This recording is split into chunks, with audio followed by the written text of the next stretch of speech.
Mary, Hello, hello, Imaginators. Melody, Daniel. All right. Well, welcome everybody. So Hello, great to see everybody. each and every one of you. It is Coach Sunday. Bob. Hey, Oh, he's Back back. from Okay, good. vacation.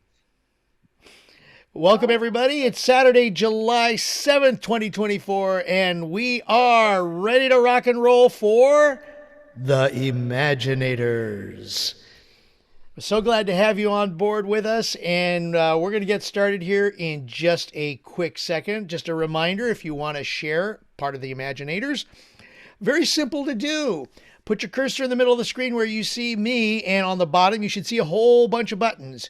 Look for the raise hand button. That should appear at the bottom, exactly like Robert is showing. And click on that, and we will call on you. If you don't see the raise hand button, you probably need to update your Zoom. That's okay. There are other ways. You can click the react or reactions button at the bottom of the screen. If you see none of those buttons, then click on the more button. That's the one with the three dots and the circle around it, or just the three dots. Yeah, Zoom's gone through a few changes lately. So click on that, then click on either raise hand or react or reactions, and then click on raise hand, and we got you. We've had a lot of interaction yesterday and on the previous Imaginators, Inner Circle, AMAs, with the new format that Zoom has created. So we'll get through that. Everybody will get an idea of what it is. But the point is, you're here, and it is time for Imaginators. And just that's all I need to say at this moment. Let's get her started. So thank you all very much. We're going to get started with the gentleman who is our Imaginator in Chief and his lovely wife. They are both here today. We get a two-pack for today's Imaginators. So, without further ado, let's get it all started. Ladies and gentlemen, please welcome Robert and Terry Hollis. Thank you, Craig. The best master of ceremonies on the planet. He always sets the tone. Terry and I watched the Seinfeld special, and yeah, he's so funny. And he said, I didn't realize that I could make billions of dollars with this voice, but then when I got married, apparently my tone is not correct. I don't like your tone. But again, Craig, thank you so much, and thanks, Matt, for being on here. I hope you heard all of my shouting out to all of you guys. So love and appreciate you. Well, the first thing I want to talk about with Imaginators, it was so funny. Terry and I watched Sunday morning, usually some pretty positive stuff on there. And SpongeBob, I guess in a couple of days, is going to be their 25th year. And it's $1 billion franchise. $1 billion.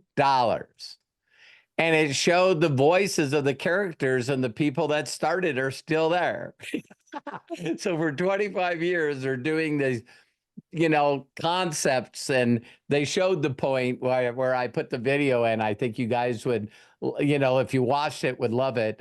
But it basically is two groups of people right there, isn't it? He said, life is simple. Just get rid of your TV and focus on imagination. And the squid guy said, that is incredible. Can I have your TV? Can I have your TV? I love SpongeBob. I grew up with I it, so know. like I had all the stuff that and Pokemon. So I just watched the 15-second clip while you're talking about it, Dad, and I always think to myself, like, as an adult, I should go back and watch some of this stuff because the people that made it were so brilliant that they Yeah. like put all these things in there. It's kind of like when you watch Shrek or something as an adult after you've seen it as a kid, you're like, holy shit, there's like a lot of stuff in there that just flew right over my head as a kid that was for the adults. Same with Yeah. like a bunch of Pixar movies, right? Like Or Inside Warner Out. Brothers, the early Warner Brothers cartoons, too.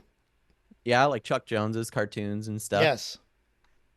Yeah, and as we know, all of this starts from just flat out imagination. And one of the things that I really wanted to throw towards you guys is if some of you are not disciplined, one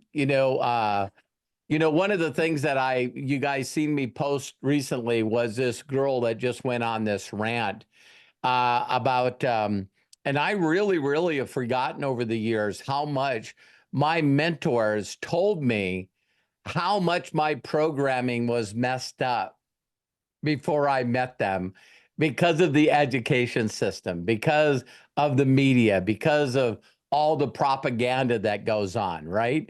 And so if you guys haven't seen that small clip that I put in there with a lady that was just basically, hey, here's why you're having difficulty. There's a lot of programming that you have. And until you get over that programming, you're not going to be able to do it. And it's like, one of the things that I think I shared too that I want to bring up, just outlining the week or highlighting the week, is Charlie Munger, when he basically said, listen, if your business won't grow without you, then you A, don't have the right people, and B, you're not teaching them the right stuff. And so a lot of us are always trying to find, wouldn't it be cool to have one person in your group, you know what I mean, that was a super affiliate or a 500K. It's like how fast your life can change. And so recently I've been helping a couple of brand new people that I'm working with figure out this industry. And I always want to be able to bring it to your guys' attention. I was talking to, you guys know her. She's the translator. She's been around for quite a while. Her name is Eniko. For the Hungarian group. She's been my translator. I mean, I don't know what I would have done without her. And now she's got a beautiful baby, Victoria. Her and Bulash brought her to the Cabo trip. And she now is like, wow, I got to find a way to sort of change and reinvent myself because I want to be there for my little girl, but I don't want to do all the stuff that takes me away from her. Right? So it was funny. It was a pretty emotional talk that Terry and I had with her. And you could tell that she was just really struggling. And because she's sort of been the breadwinner of the family until they had a baby. You know what I mean? And so now she's doing that stuff where, golly, I'm not a woman. So you guys know women here that know more than I do about that constant thought about, whether you're spending enough time with your children or whether, someone else is raising them other than you, and I've been very, very blessed because my incredible wife not only supports me, but, that was her number one deal is taking care of me and Matt and Kyle and even today. Yeah, it's Kyle's birthday today. Our baby's 31. Right. And 31. Our baby's 31. That's crazy. I just said that. Yeah. So it's sort of neat to understand this concept, right? And it was funny. Me and Terry also watched a Reynolds movie. What was it called with the kid? Hang on, I'll find it. Yeah. Anyway, The Adam Project. What is it called? The Adam Project. The Adam Project. And it was just wild because someone did something on him, and then we got to see Entertainment Tonight did something on him, and we've seen all these movies that he's been in that we hadn't seen. So we thought we'd go see it. One of them was The Six Incredibles or something. I don't know. It's underground. You guys see, my whole life, I'm just a little couple of words off. It's like, but that's okay. I love that about me. But one of the things that I just thought was very unique is in the Adam movie, without giving it away, at the end of the movie, you go, it's amazing how sometimes we create imagination about individuals that weren't there for us in our lives. And when you watch, because it's about time travel, he's talking to his younger self. And his younger self, because he remembers his dad spending all the time with him, reminded him all the sacrifices that his dad did for him. But unfortunately, he dies. And so older in life, he regrets his dad. He's mad at his dad. He's pissed off at his dad. It's like he never did anything because he just wouldn't remember the good times that his dad was there. And so one of the things that I thought would really be powerful is that if anyone was telling me, you know, if they're not disciplined, they're not, you know, doing their chapter 9 of the greatest miracle in the world every day, I really evaluated all the gifts that we have on roberthollis.com/gifts now. And I still believe that the biggest one that changed my life, other than the greatest miracle in the world, was the 6-phase meditation. And let me explain to you why. If the only thing that you could do is listen to the back half, the last 3, if you can't pull off 30 minutes or whatever it is, 21 minutes, maybe you could listen to 10 minutes of it. And the 3 that are very important is, of course, spending emotional time connected to your imagination, how you're going to imagine your perfect day, right? And then the last is, of course, is the whole concept of, you know, what I'm going to do today to get me closer to the imagination that I have in the future. And so I just wanted to throw that out there if some of you are not doing something on a day-to-day basis, because I think that if you watch that girl that I posted, I don't think that people are reminded enough on a day-to-day basis how much fucked up programming you have. And no one really wants to admit that they're just in this loop doing the same shit every day. And so that's why that SpongeBob thing came out. It's like, man, you don't need TV. I guarantee you some of you do. More like phones now, right? Yeah, our phones are Like, where's everybody's phone? Is it close to them? are going through. Do you know where it is right now? Yeah, and Jerry Seinfeld did that clip. He totally did that clip. He was going. Oh, did he? Yeah, you guys got to watch it. It's like 28 Days of Killing or something like that. But you know, that's what he was talking about. You know, how disconnected people are because, you know, of their phone, and he's going. He goes, if you really want to tell, he says, I think he said the phrase, I'll probably say it wrong, but he goes, you want to see an adult turn into a little kid? Have someone say, can I see your phone?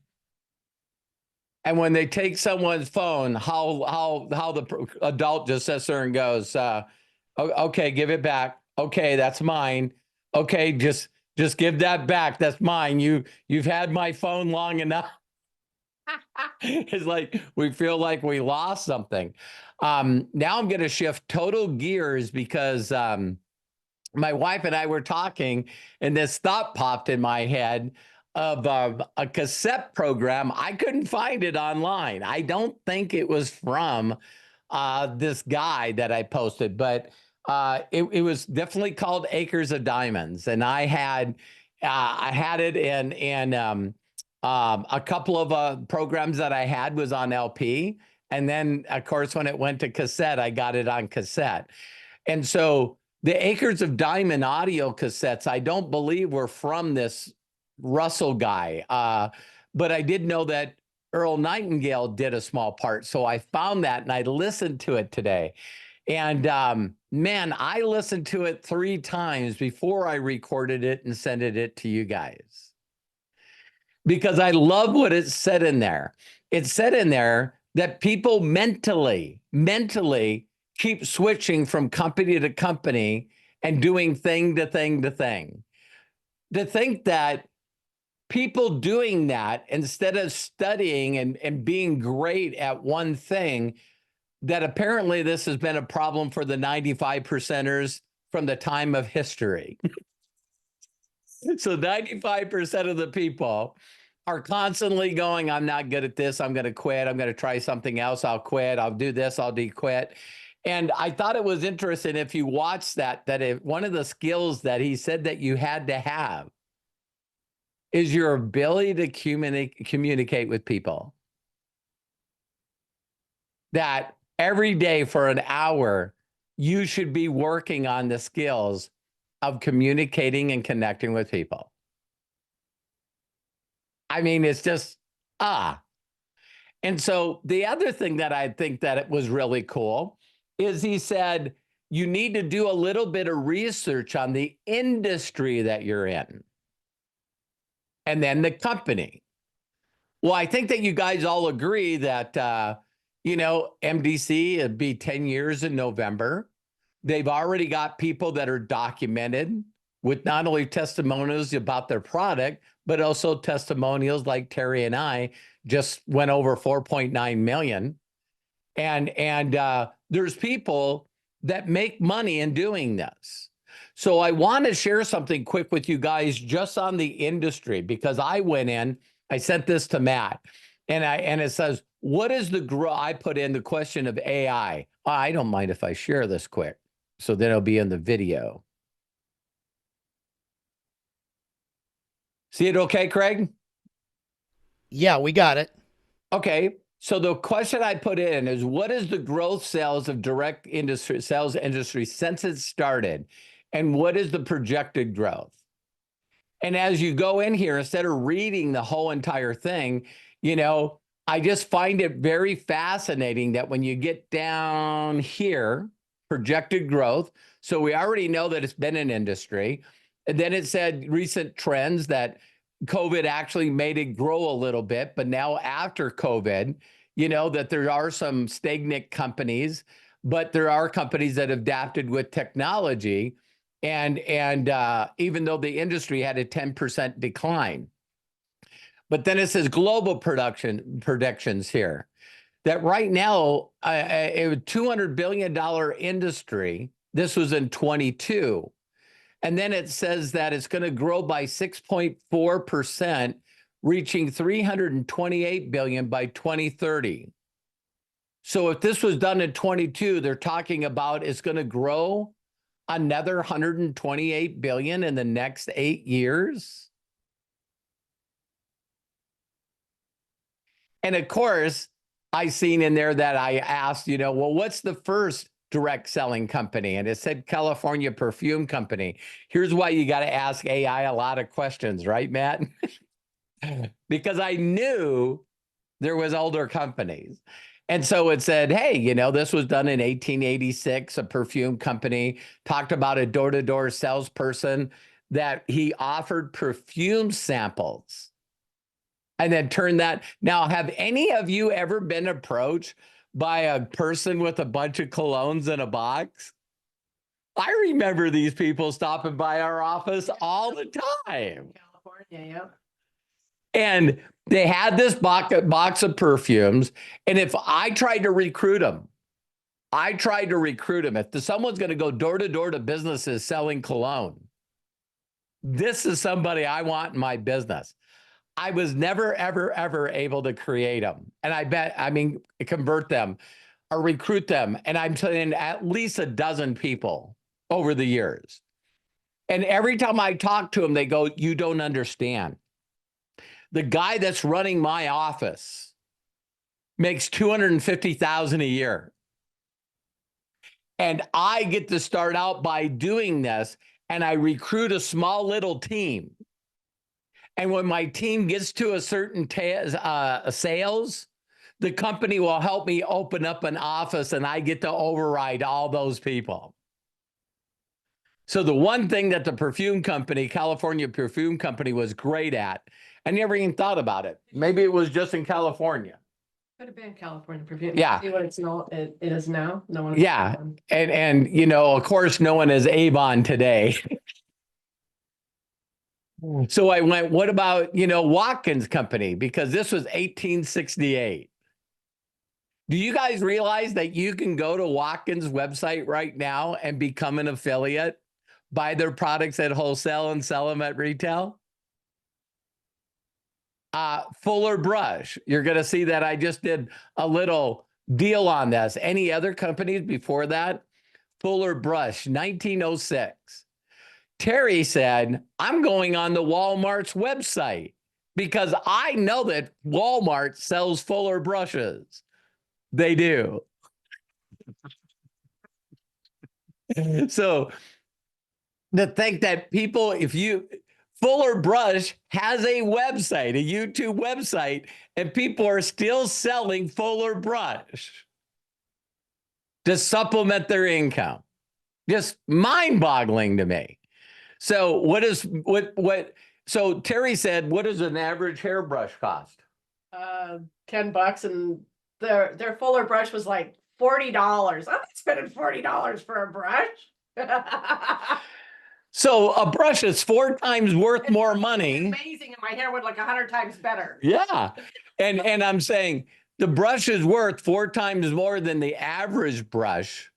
But get this Alfred Fuller, when he launched his company in 1906 or 1907, his first week in sales, I'm saying it again. His first week in sales was $42. Guess what that's equal to today? $1,200 a day this dude was making a week. I'm sorry, $1,200 a week going door to door selling brushes. And why were they more money? It was the only brush on the planet that has a lifetime warranty. The bristles probably don't fall. Yeah, he's like, hey, of course we've heard of, Tupperware. I didn't know that Singer sewing machines had a door-to-door program. Of course, Botanica encyclopedias back in 1768. But I shared all of this stuff with you guys to just basically say, hey, listen, look at this one. I put down here attitude because I just thought, people want to know what's the difference between the 5%ers and the 95%ers. It's just the way they think about things. Every day, all day, they're emotionally attached to the imagination they're going to create for them and their family. End of story. So it was what? Yeah, chapter 4. You know what I mean? So here's something I wanted to throw at you guys. For the Fortune 500 companies, what is the average growth per year? 5.2%. All right. Did you guys see that the direct sales industry is growing at 6.4%? I'm involved in an industry that's going to grow $128 billion more in the next 6 years. And the company that I'm in is growing faster than all the Fortune 500 companies. That's how you sell yourself on what you're doing, right? And so, of course, I put down here in the last 10 years, what's growing the most? Amazon, Facebook, and Tesla. You know what I mean? But if you look at all 500, so if you guys have seen that again, I'll go up there because I want to show it, just so you guys have it in your head. Because one of the things that I do that I learned from Neil, let me see here. You guys are saying, you guys must look down at this and say, wow. Robert educates himself. Right here it is again, projected growth. All right. And the only reason that I shared this with you guys is one reason and one reason only, is I know. Oh, the other thing that I didn't show you in that same part is it said what the main reason behind this growth by Grandview Research, expert market research, is because of the declining income that people have. So 85% of people are like, I need to find something. I do not want to downgrade my life anymore. I'm not interested in downgrading my life. I need to find something. And I feel like I'm in the #1 company in an industry that's growing faster than the 500, Fortune 500 companies. Because it's recession proof. So the only reason I wanted to throw those things out there is when you watch the acres of diamonds, the difference between me and the majority of the people that I meet is I'm willing to go through as much dirt as I have to because I know the fucking diamonds are there. There is no doubt in my mind. So not only do I believe the diamonds are there, I find them. I have a history. Can you imagine, you guys, if you had a 37-year history of finding diamonds? And 9 of those diamonds now own their own direct sales company. Some of them have done billions in dollars. And where did I find those people? From people that didn't believe that they could do this. Still to this date, the people that I've found that are my biggest diamonds is me asking somebody, hey, listen, who do you know? I can show you how to make 30% off their monthly residual check if you introduce me to the best people you know. I don't need you to talk to them. I'll talk to them. Give me their Facebook link, their TikTok link, whatever. And I brought up on the AMA yesterday. I got a lot of cool little, a lot of you that said that you got a lot out of the AMA yesterday. So, you know, again, I'm going to do my best to get other people to get into the right imagination so that they can introduce me people that can change their lives. I am not aware of another company out there that will allow you to get in for free, share your affiliate link to the world to see if this works. And then if someone like Terry gets in the business, you could upgrade for $199 brand bucks and make 30% off her residual check. If you guys know of another company that did the following, no, you don't need to let me know. I'm okay right where I am. So that's that. You want to add anything? Okay, cool.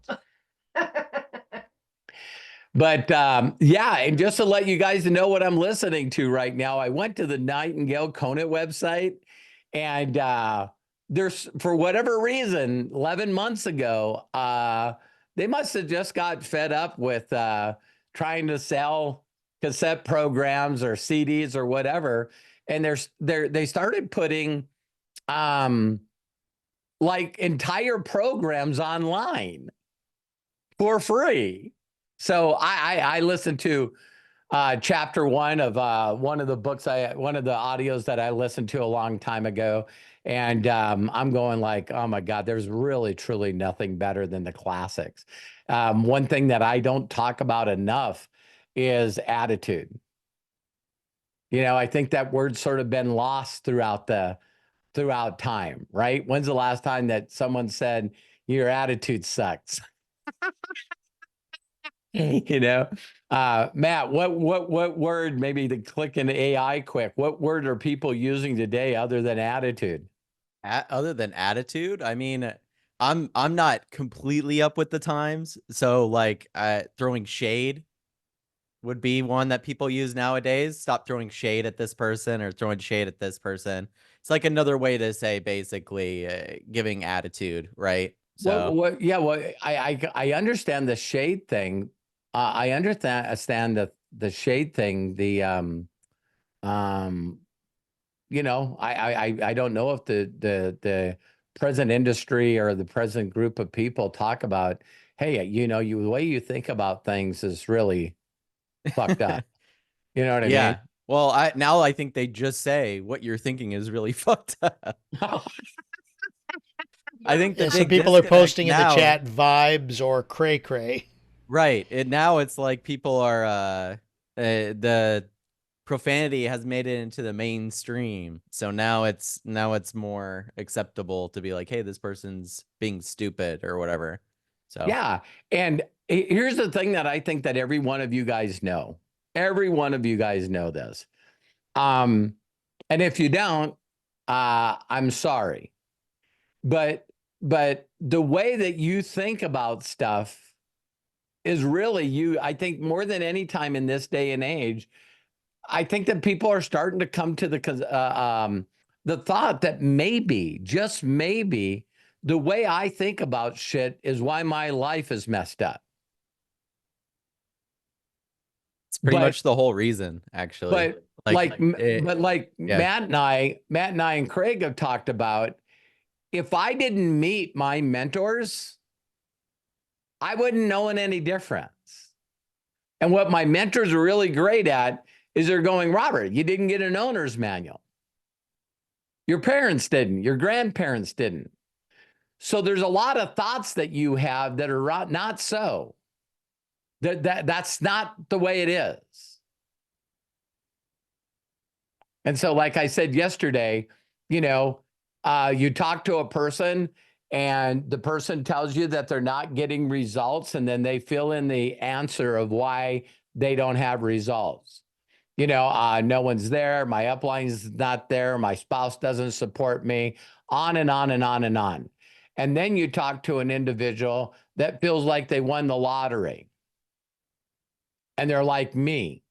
I'm learning from a guy that makes $62,000 a month. I seen the check. And you know what's more exciting? He's already helped other people make over 10 grand a month. I seen their pictures along with their colored copies of their check. And now he's mentoring me. So if they did it, I'm going to do it. So I might have been running on just a little higher vibration or excitement or enthusiasm than some of you do on a day-to-day basis.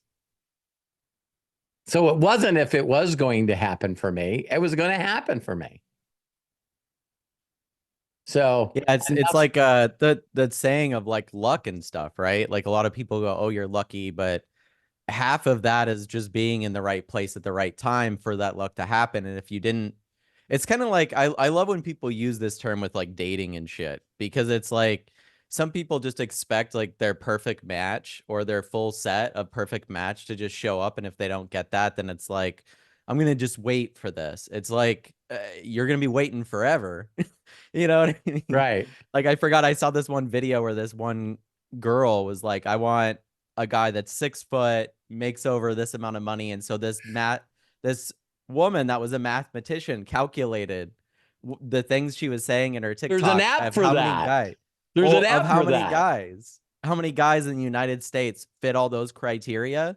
And then you have to calculate the amount that are not looking for a female partner and then also are married. And it was like, she has a pick of like 12 guys in the whole United States that fit her criteria.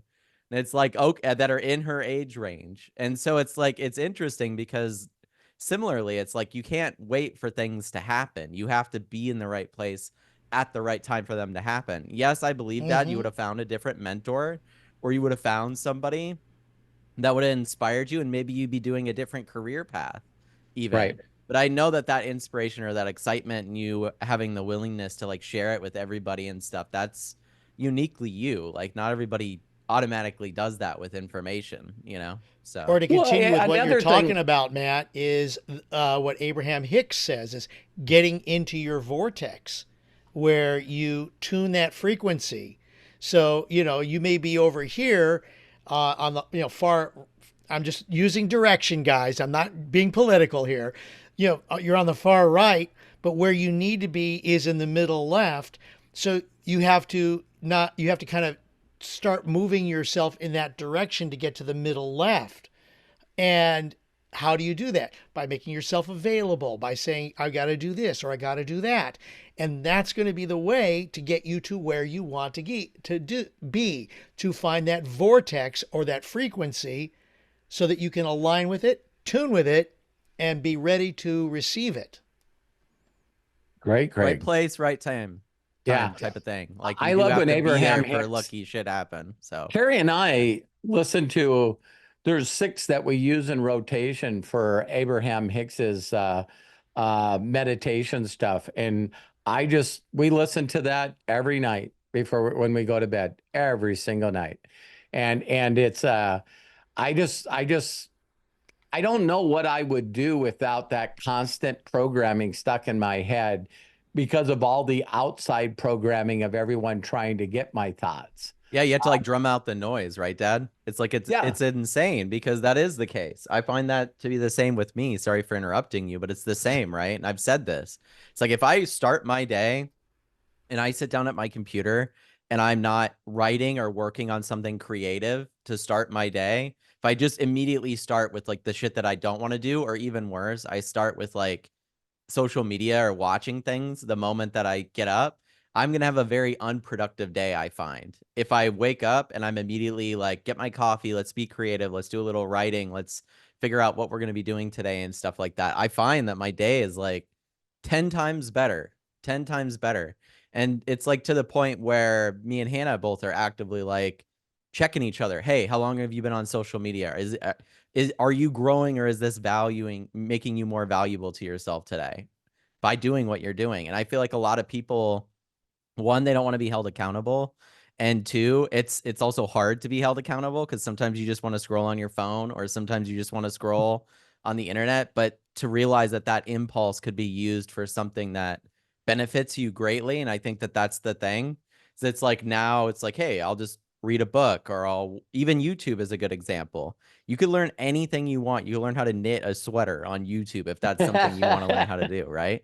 And I think this is the difference between learn it from a woman that's got 1 million subscribers on her exactly. YouTube. Well, it's cool too because you know, when you think about things like Facebook, right? Because I'm learning how to do YouTube ads and I'm just learning YouTube in general.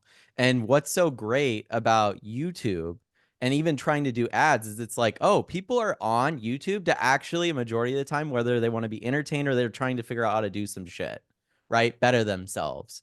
And advertising to this group of people and targeting them in comparison to advertising to people on Facebook who are basically just there to waste time. Like that's really the only reason they're there, right? Is to waste time. Or And to so argue with people. yeah, I know Instagram and Facebook's algorithms predominantly favor negative output. Why? Because it gets the most input and you get the most amount of time. YouTube is a search engine. So it's like if I want to target people that are interested in what we want to do, I'm no longer targeting demographics and hoping. I'm targeting people that are watching content and consuming content that we are making, that we are doing instead. And so it's like such a different breath of fresh air. It's also way easier. Jesus. But it's like such a breath of fresh air for me because now it's like I get to be creative with the things that I'm making to advertise. I don't have to do this whole dance around trying to get somebody that's actually going to do some shit or be interested, right? Like these people are already watching motivational videos when they wake up in the morning. I'm targeting them at the time that they're waking up and watching the shit that gets them excited for their day instead of showing up in their scroll feed in between the government's collapsing and this should be illegal and should be legal and all this shit on Facebook. I don't even go on Facebook anymore. I'm sorry for the negative Facebook rant for you lovers of Facebook. I honestly feel like my mental health has gotten so much better from deleting Facebook and Instagram. So that's my personal experience. The difference between you and I, Matt, on Facebook. I don't use them for business. Yeah. Total difference. Yeah. The difference for me is when I'm on Facebook, I'm doing it for one reason and one reason only. Looking for positive people that are posting stuff on Facebook and connecting with people that are making comments, heartfelt comments. See, that's what I mean people. though, is like, yeah.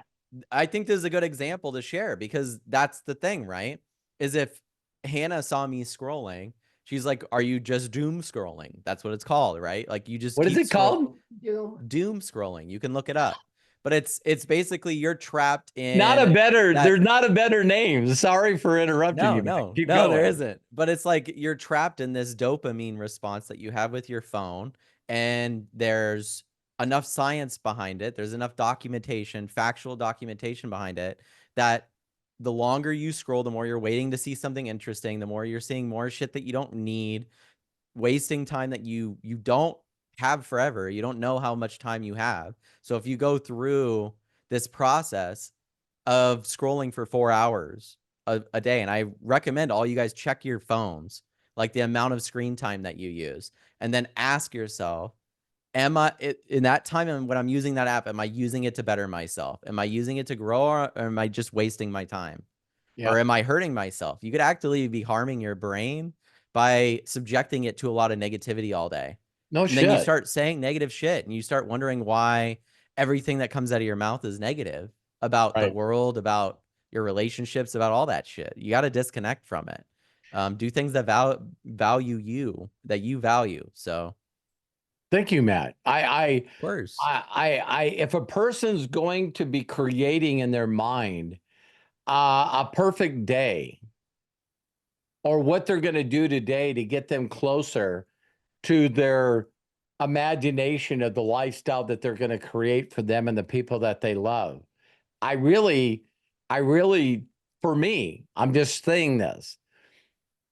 If that's what I do, then I don't understand doing something to undo that. Do you guys catch that? It's like, I think that a lot of people, it's like, if you work out, you might eat different that day, because there might be just something psychology in your mind that goes, holy crap, I closed all my circles today. Maybe I shouldn't back that up with a donut. Right. It's just or you do that role with yourself, right? Where you're like, I worked out today, now I get to have a donut. I've negated the donut. There you Right. go. And then That's you true. realize, like me, walking on the treadmill, and you go, man, I've been walking for an hour. How many calories have I burned? My peanut butter cup that I ate at lunch is what I just burned. Like, great. I walked for an hour and I burned a peanut butter cup. It's crazy. though. Yeah. They're tasty, especially with popcorn. They're hard to resist. So I don't see any hands up. So, I have stuff to share and teach if you want me to go into that. Coach Bob's hand just went up, so yeah, I was just going to say, if anybody wanted to just add on, or I didn't know that, Matt's teaching you guys some stuff, so that is I'm just fine going to as share well. I'm going to share a couple of things that I think can help your imagination get going and kind of help you with GPT. So okay. Do we want to go ahead and get Coach Bob out of the way then? Nothing personal, Coach Bob, about saying it that way, but I think Bob's waving off. That was Is one that of the things. Hey, that yes was or one no, of the Bob? things. Hands, thumb up or thumb down? Oh, well, I was going to ask Matt to show us some stuff anyways. Oh, cool. So, awesome. And then I was just going to compliment him on his YouTube channel. It seems like he's getting some views on there. I just want you guys should see what I'm actually doing. Okay. Like I'm not gonna show it yet, but me and Hannah have been playing around with a couple of things. The YouTube channel that you guys see is not my actual YouTube channel, believe it or not. I started from scratch somewhere else. Oh, so okay. I'll let you guys know as I have more content coming out for that. But I've been focusing on what I'm going to show you guys a little bit more the last week. So I haven't really been doing as much AI content for people, but I do plan on doing a lot more once I have the funnel shit. We've been working together and stuff. So I'm going to show you guys a couple of things real quick. So Bob, you didn't have any question for me. You want to let Matt go? No, I I miss all you guys. Love and appreciate you. Yeah, if you have a question, please, didn't you Bob. go to Nebraska? I'm not in a rush. So we went to Colorado. It was beautiful. The mountains in the background. Oh, it was just so relaxing. So the air too up there. Oh yeah, so fresh. It's hard to get back going. I'm just so relaxed. So, but I'm trying to catch up with all the videos and just love and appreciate everyone here and missed everybody. Yeah, imagination, man. When can you spend a month like that? When can you spend a year like that? Yeah, with your family, nothing beats it. So you bet. But yeah, I was going to ask Matt those questions, and then thanks so much. Go, Matt. You guys see my screen right now? Give me a moment. I gotta. You just have to highlight me. There we go. No, Thanks. You moved around, so I wanted to catch that. I'm dodging and weaving. So there we go. Basically, I'm going to show you guys a couple of things that you can use to kind of like get ChatGPT not only to help you a lot more, but like stop doing all the bullshit that maybe you don't want it to do, right? Because one of the issues I think people have with ChatGPT is that without giving it memory and without giving it more information, you kind of have just the same ChatGPT as everybody else instead of your ChatGPT, right? So with that said, one of the first things that we're going to do, and I'm going to post this in here, but I'm going to show you how to do it. On the top right here, you're going to see an icon, and then you're going to see customize ChatGPT right here. So it's going to have some thought starters and custom instructions on here. I can zoom in maybe a little bit. Let me see. I don't know if this will zoom. There we go. into We can see that a lot better. There we go. Much bigger. Let me get my big head out of the way. 1 second. Like your dad. It's good enough. We can read it. What'd you say? A pow. I got a lot of brains. I've never been bothered by my big head. Exactly. So this is what would you like ChatGPT to know about you to provide better responses.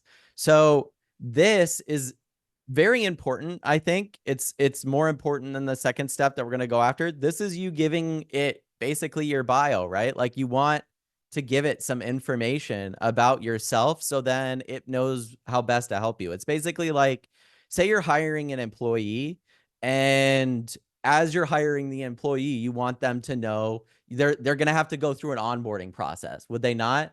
Right? It's like you have this business you've been running. You just hired somebody, they're coming in. You're not just going to drop them in there and say, get started, right? You're going to be like, no, this is the projects we're working on.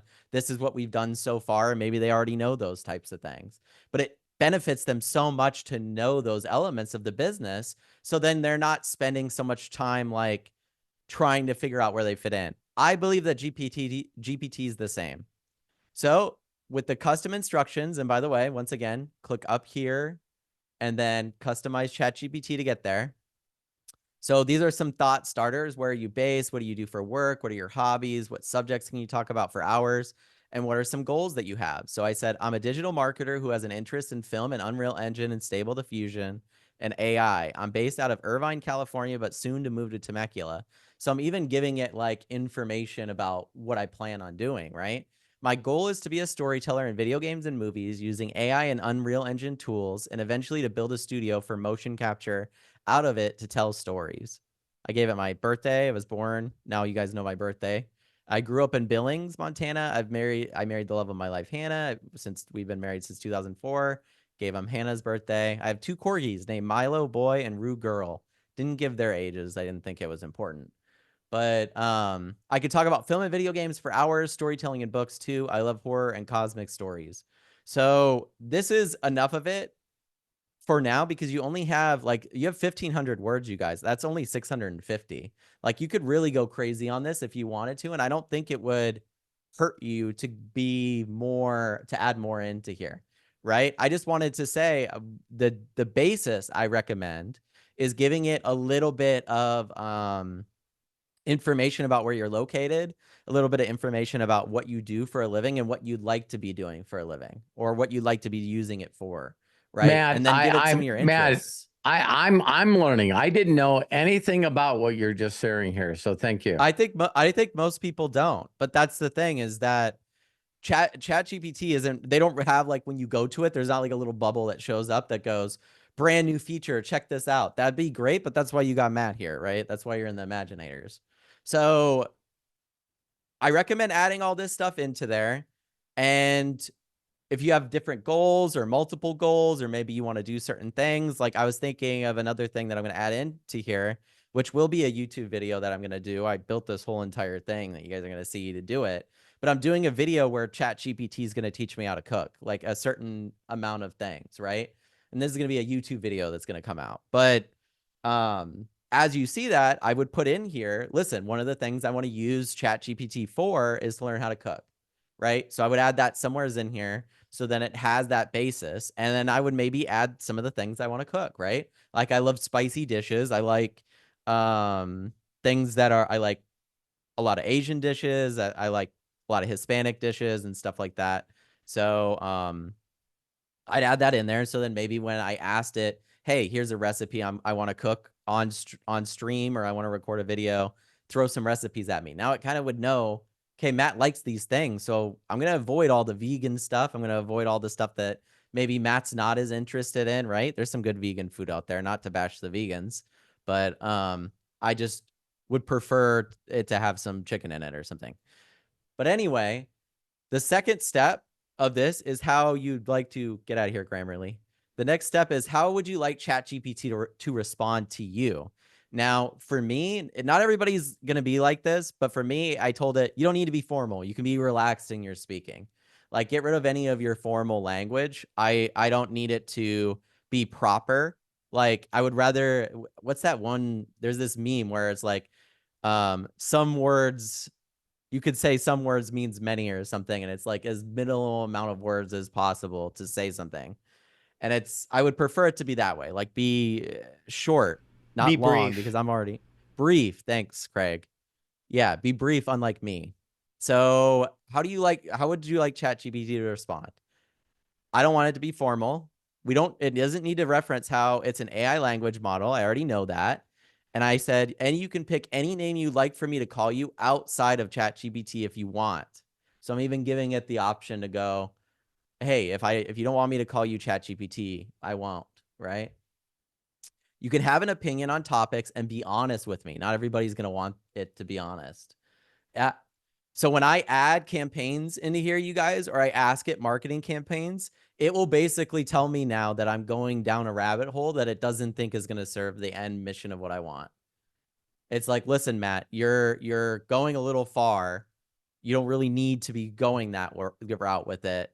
So yeah, you could say, should GPT have an opinion on topics or remain neutral? Maybe you just want to use it as like a bouncing off board for your own ideas. You don't want it to pitch ideas, right? I like to think of it as like my best sidekick, right? It's like I'm Batman and it's Robin, right? It's like basically there to facilitate me doing what I need to do. So I gave it all this stuff, and then the first thing that I did after the memory, I added all the memory stuff, and once again, you can find it up here, customize ChatGPT, is I went into a chat and I went, here, we're going to do a new one. Your name. So that's the first thing I asked it, is I said, what's your name, right? Because I told it in the instructions that I didn't want to call it ChatGPT, I wanted it to name itself. It said Nova, right? Now I'm interested because you guys are going to try your own and maybe something else will come up, right? I have never said Nova nor gave it the name Nova, right? It picked that itself. Now I wiped its memory after I did this and then tried it again, and it still said Nova. I put it in another person's thing and tried it, and it didn't say Nova. It came up with a different name. So I have no idea how it knows specifically that it's Nova, but mine does. So now when I talk to it, or even when I'm talking to it in voice, I don't call it ChatGPT. I call it Nova. When I thank it, or when it helps me write the email campaigns that I'm going to show you guys in a second, I thank Nova. I don't thank ChatGPT because it's not ChatGPT. It's Nova. It's helping me out, right? So the next step that I did, and this is a feature that like a lot of you don't use enough, I'm sure, is brainstorming with ChatGPT. Like you really, once it has all that information, you can then take it and have it help you get to the same goals. Because also when you turn memory on, it's going to remember certain chats that you've had with it if you want it to, right? So if I've had marketing chats about building my dad's YouTube channel or my own, or like the businesses or stuff that we've had or currently have, it remembers me having those conversations from now on. So when I reach out to ask it about how is that working, my dad's book, it's already read my dad's book and it knows exactly what that book is. So I don't have to keep giving it. And as you can see here, memory updated, right? This is the moment where it managed the memory, and I can go in here and look through all the memory that it has. Some of your picture is blocking what you're sharing, Matt. I don't know if you can maybe reduce the background. Okay. I'm gonna fix it. Thanks, Craig. Me slide myself over a little bit, or I could just fix the browser. There we go. That's better. Yes. Thank you. Okay. So yeah, it updates your memory. And what's interesting about this is if you click manage memory, it will actually open up. Now, I didn't pre-check this, so I'm not going to click this because maybe I have memory in there I don't want you guys to see, right? But you can manage your memory here and see all the memories that it has saved. So when I went through, I said, I'm making an email campaign where I'm giving away a free copy of a book called How Is That Working? A Roadmap From Rat Race to Freedom by Robert Hollis. I've already built the capture page for it, and you can check it out here. I gave it the link to the capture page, right?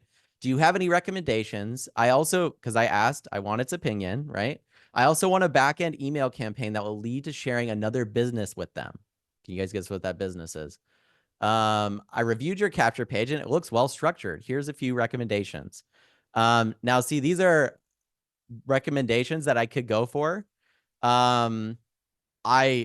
I know this capture page is going to work by my own experience. So the front end stuff, I'm really not going to follow. The back end stuff was good. Obviously these are things like, say maybe you just got MailChimp, you just made your own list for the first time. You have no idea about email marketing, right? Now you don't have to go through a course. Just have ChatGPT write your emails. Like that's as easy as it is, right? It's writing all of my emails and I'm just tweaking them. So you'll see here, it says, here's a structure backend. Welcome email. Thank them for their interest. Provide a download link. Briefly introduce yourself and your mission.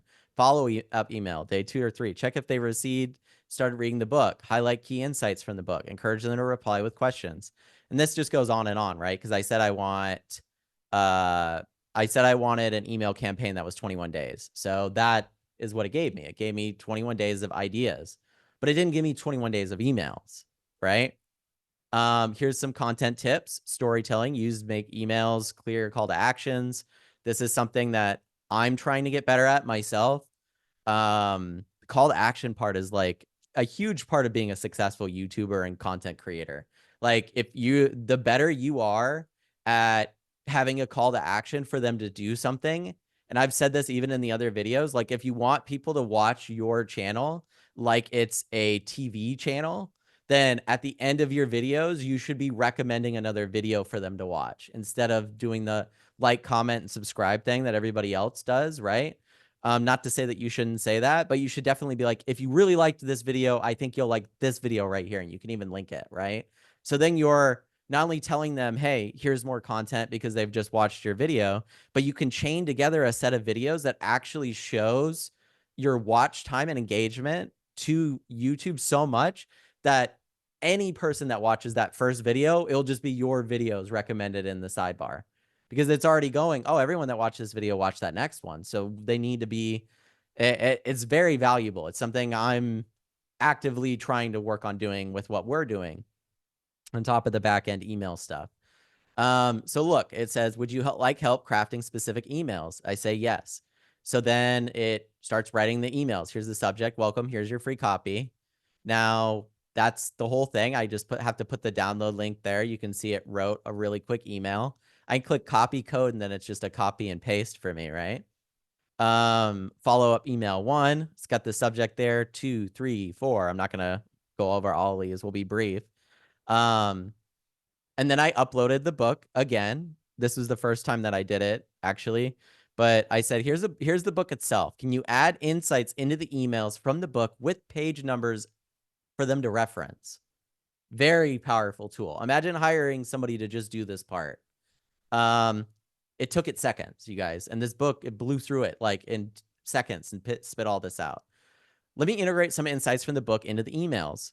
So now when I scroll down, it's going to say, one of my favorite insights from the book is on page 30, where Robert Hollis shares how adversity can open doors. So then I read this email and I go, oh no, man.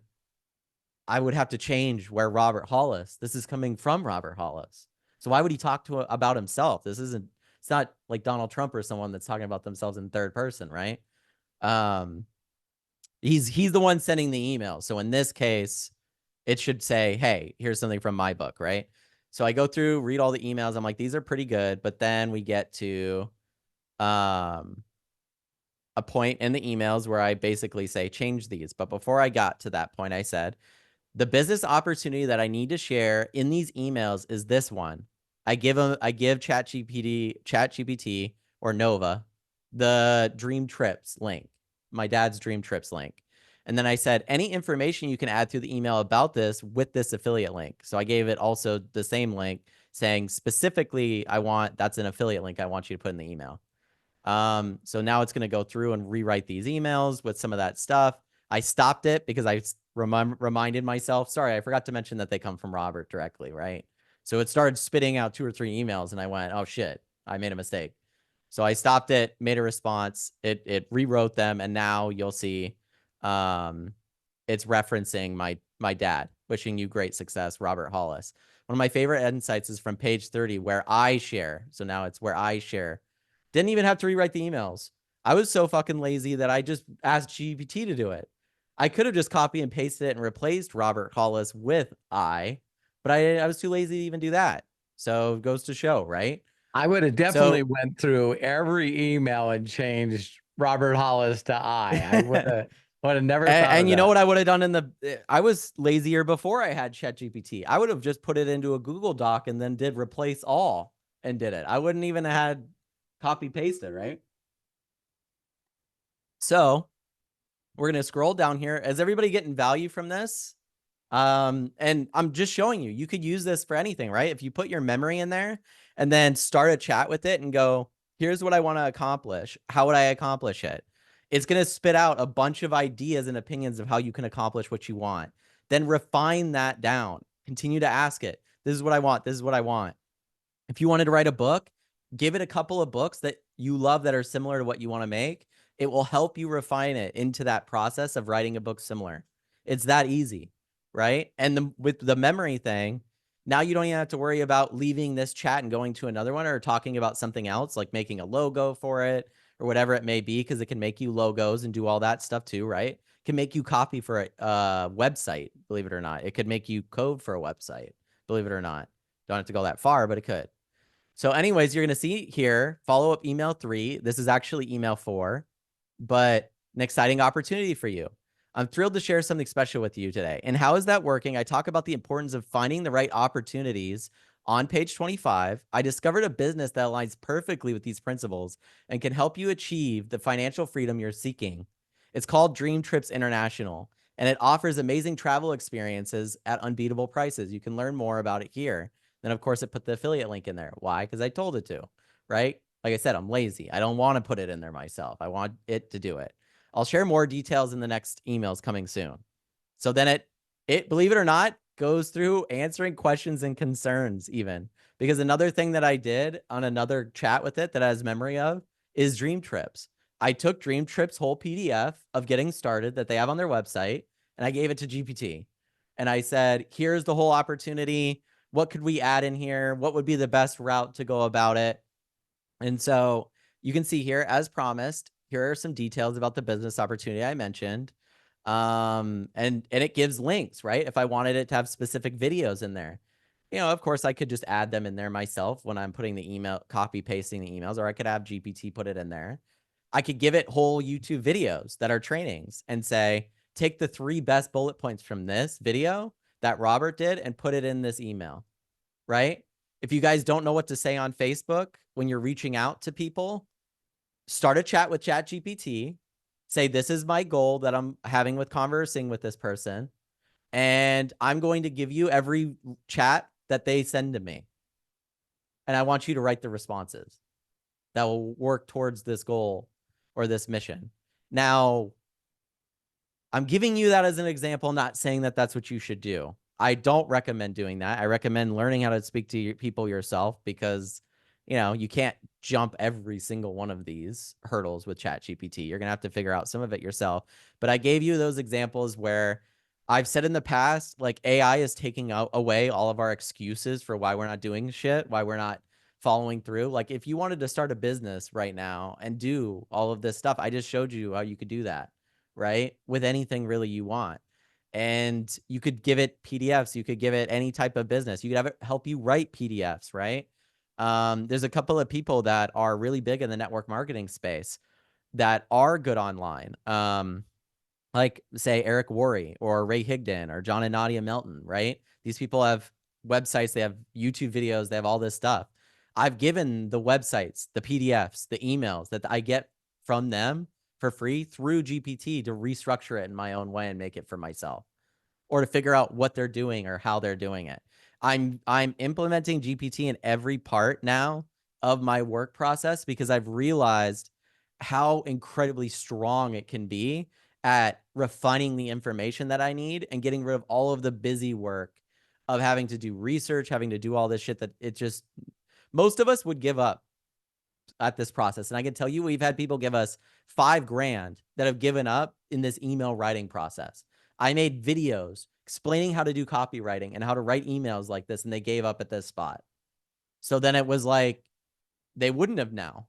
They wouldn't have given up. They would have had that element. There were people that paid us like not only $5,000 but more money that we couldn't even get them to actually take the time to write down their perfect day and send it to us. Right. It's like, and now you could talk your perfect day out Yeah. with ChatGPT. And the other one, it was, okay, so how are you going to service the world? You know what I mean? So if you got to find a need and fill it. What is going to be your service to mankind? The way to greatness is a service of many. We would never get anybody to do that.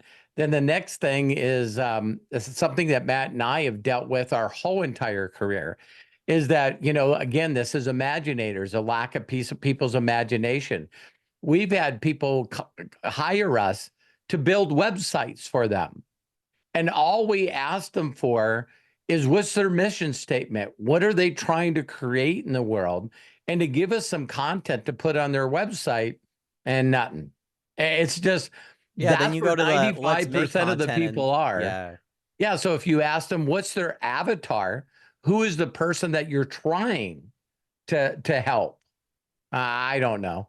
So you guys should do all of that with ChatGPT now. Give it memory on who you are and what you want to accomplish and what you want to do. And your next step should have that you should have that conversation with GPT. Have it sit there like a therapist or a business coach and help you refine what it is you want and what it is you want to target and what it is you want to be doing. If you do this, like, honestly, I know a majority of people won't. Like, that's just the truth. People won't. But if you do it, not only will you have more of a clear vision of what you want, but if you think, I can't do this because I can't do it by myself, if you think you're going to ever get anyone to help you without this part of the process, you're wrong. You're not going to inspire anybody to follow you, to help you, to support you, to care about you, if you don't even know what it is you're doing. Like, that's just the truth of it. So I've experienced that myself. It's an unfortunate lesson that I think a few of us here have learned, but it's something that hopefully I can help you skip over, right? So with that said, we're going to go over the last part of this, and then we'll open it up to Q&A. If you guys do have any questions you want to ask me about this, or Dad, or anything that you want to share. So yeah, I have a spot in here to schedule a consultation because as part of this funnel is Zoom meetings. I don't have a problem doing Zoom meetings. I know my dad doesn't. We have a couple other people that don't. So this doesn't have to be part of every person's process, but if you saw my whiteboard over here, you'd realize that this is already something I'm going to try to figure out how to skip over and get them to sign up in MDC without ever talking to them. I think I can do it through emails and a good presentation, only because and you know what? I'm not going to get everybody, and I'm still going to meet them on a Zoom if they go through that presentation. This does not mean, it just means I'm qualifying them more, right? Because sometimes we've all gotten on calls or Zooms with people that were like, I don't remember what I signed up for. You know what I mean? It's like, dude, you booked the call. What are you talking about? And they don't remember. And it's like, so this is another step. If they've watched a presentation and they've done that step, then I know, okay, they're more qualified to be talking to me now. Maybe they're just excited and they need to where do I get started, right? So yeah, that's the case. So I said, dude, these are awesome. I'm glad. I said, thanks again, Nova, you know. Then I was building the whole email campaign out, an active campaign. And I was looking at it and I was going, these emails are kind of short, right? And I just didn't, I felt like they should be longer. So I came back and I said, hey, Nova, can you make these emails a little longer? And it did, right? It added even more things. In chapter 2, a formula for driving far and fast, you'll learn the importance of, so you can see how much more it kind of just added on from the book, how much more it added on down here from Dream Trips. Here's a glimpse of what it offers. You can learn more on the affiliate link, blah, blah, blah, right? And so if you guys wanted to know like where we're going with this, and I will share more. That's why I said I'm making content, but I'm going to share it when it works, right? So I'm recording this whole process and I'm working through the whole process, but I don't want to share the process until it's running and I can go, hey guys, look at the actual numbers of it afterwards. It's just the way that I work, right? So the goal is to have an irresistible offer, a free gift, surprise, right? And this is just going to be an entrance part to the funnel. It's going to be my dad's book. Currently, we might go a little bit further with it, right? Then the moment they get into that funnel is when we start, dripping some testimonials on them in emails, retargeting them with YouTube ads and things like that. So this is all going to get complicated shit if I keep going about it, and I might share more for the people that are interested. But man, you do not want to talk to me about this stuff if you're not actually interested in doing it, if you're not passionate about it. Because the truth is the moment I start going, here's how you set up the emails or here's the videos to watch and you don't watch them, then I'm done. I'm done with that. You know what I mean? Because it's just the truth. You have to take the steps for yourself at some point. For me to coach you further if this is something you want to be doing for yourself, building out a funnel or doing any of that stuff.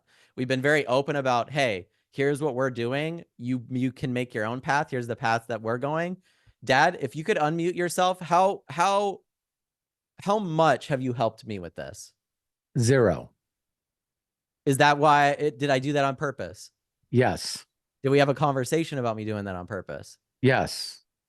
We had that conversation, you guys, because I knew if my dad was involved in this process, that then you guys would go to him and go, hey, how Robert's getting people this way or that way. The reason this is all separate is because it goes to a separate place that does separate results. So then you can see whether or not it actually works.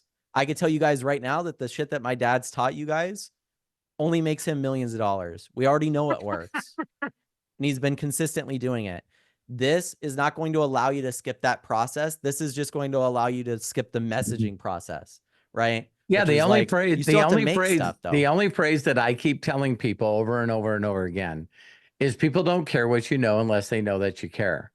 I know Right. that Matt really has an advantage, and I'm patting myself on the back here because, like I told you guys, I am the lead role and the star in my movie.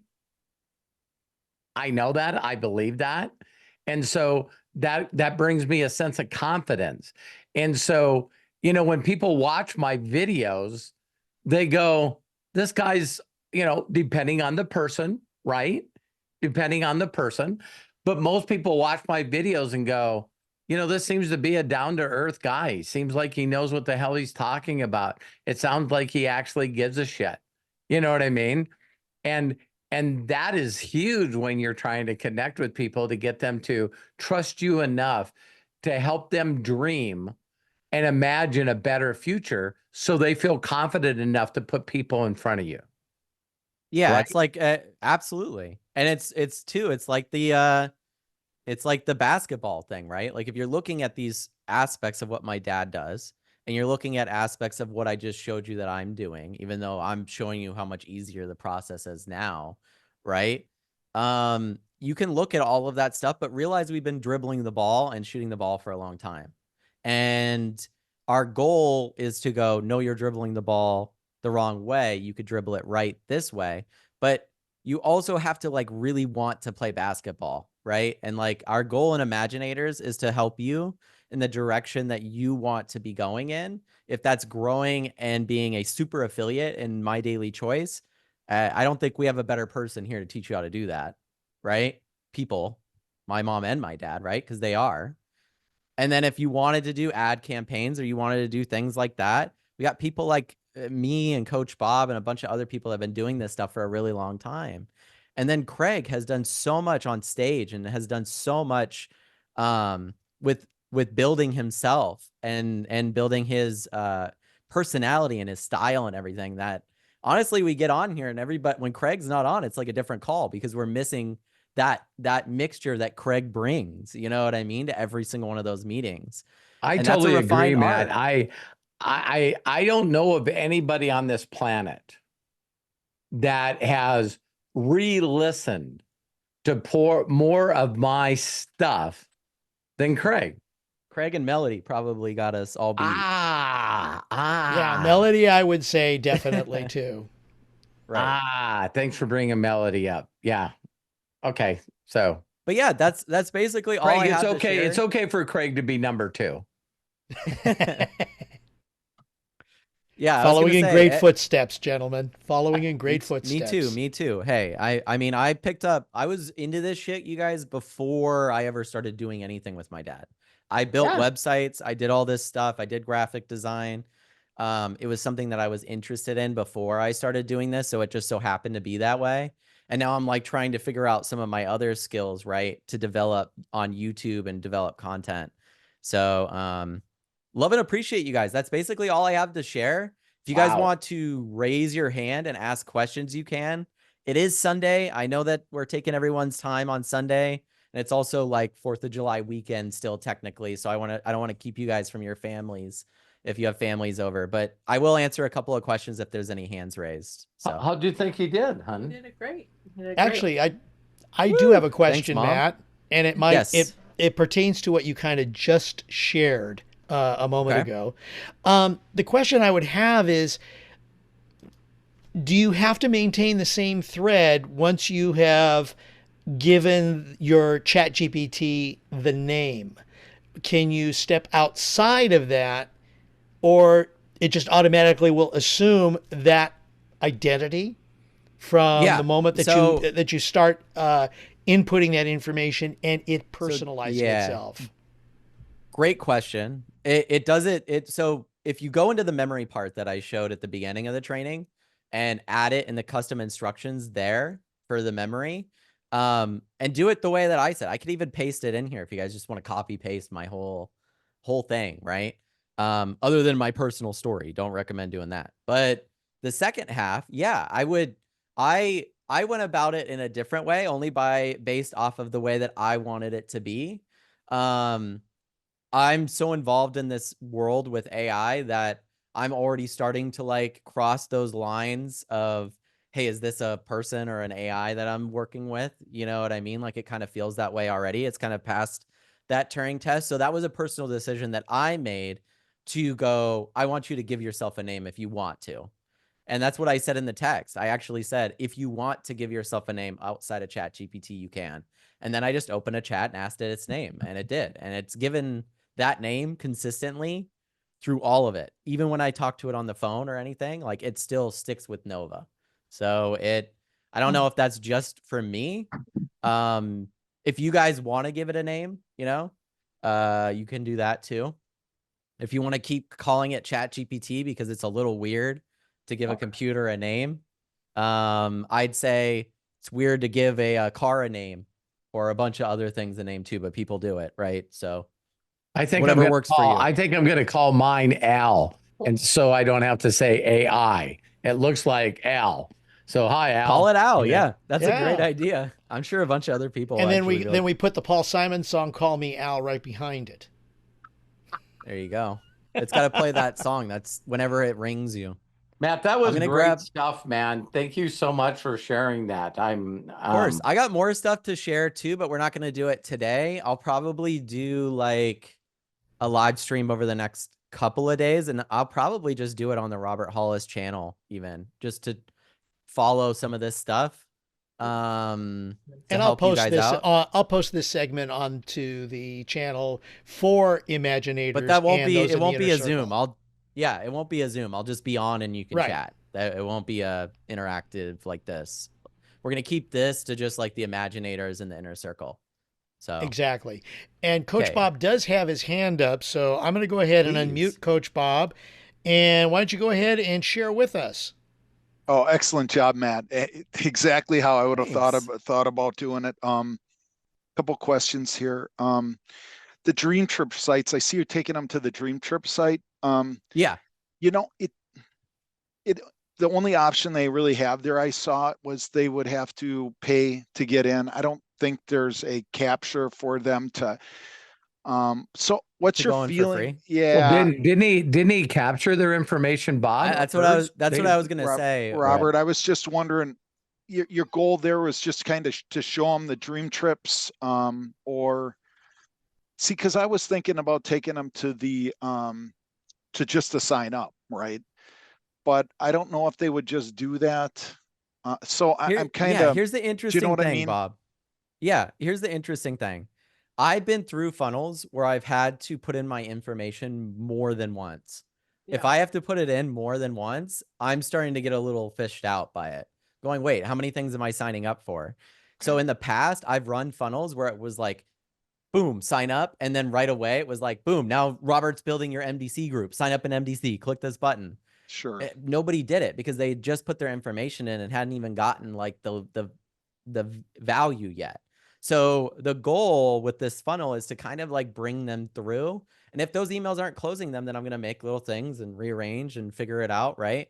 But the goal is to basically get them to buy something. Right. And if Right. they haven't by then it's like, okay, they didn't click on that. They didn't sign up. What's the next step? Hey, do you want to get on a Zoom and like talk about this stuff? Sure. Great. We could do that. If that's Now not a step they want to take. Now, Press. Bob, the path that you and I discussed with Matt, I think is the path. Right. Does that Right. make sense? Yeah. I- Yeah. I was just curious what his thought was on that. You know what I mean? Bringing them, because I kind of, to be honest with you, I kind of don't like it because it's like they'd go in there cold, right, into that dream trips, and then they're really not Yeah. talking to anybody. And to ask them to sign up for the 85 or 130, it's a tough deal, right? But they did have to. I would have to, for myself, I'd have to talk to someone about that. Yeah. But that's just my thought on that. So I just wanted to mention that. I think the emails are great. You know what I mean?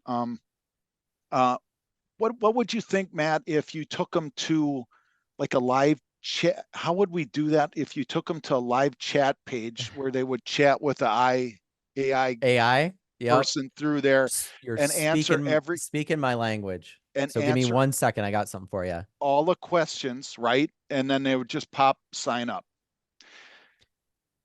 Because Yeah. I'm thinking about doing can something like that. Yeah, you can train a GPT to talk to them. I think one of the biggest barriers with that, honestly, though, is like I think that's going to become the de facto for basically everything. And so it's kind of going to become like, yes, it will be much better than dial 1 for this or dial 2 for this, because you'll be able to talk with it. But I think so many people get used to this level of interaction that they'll actually crave the Zoom interaction. That's like a real person.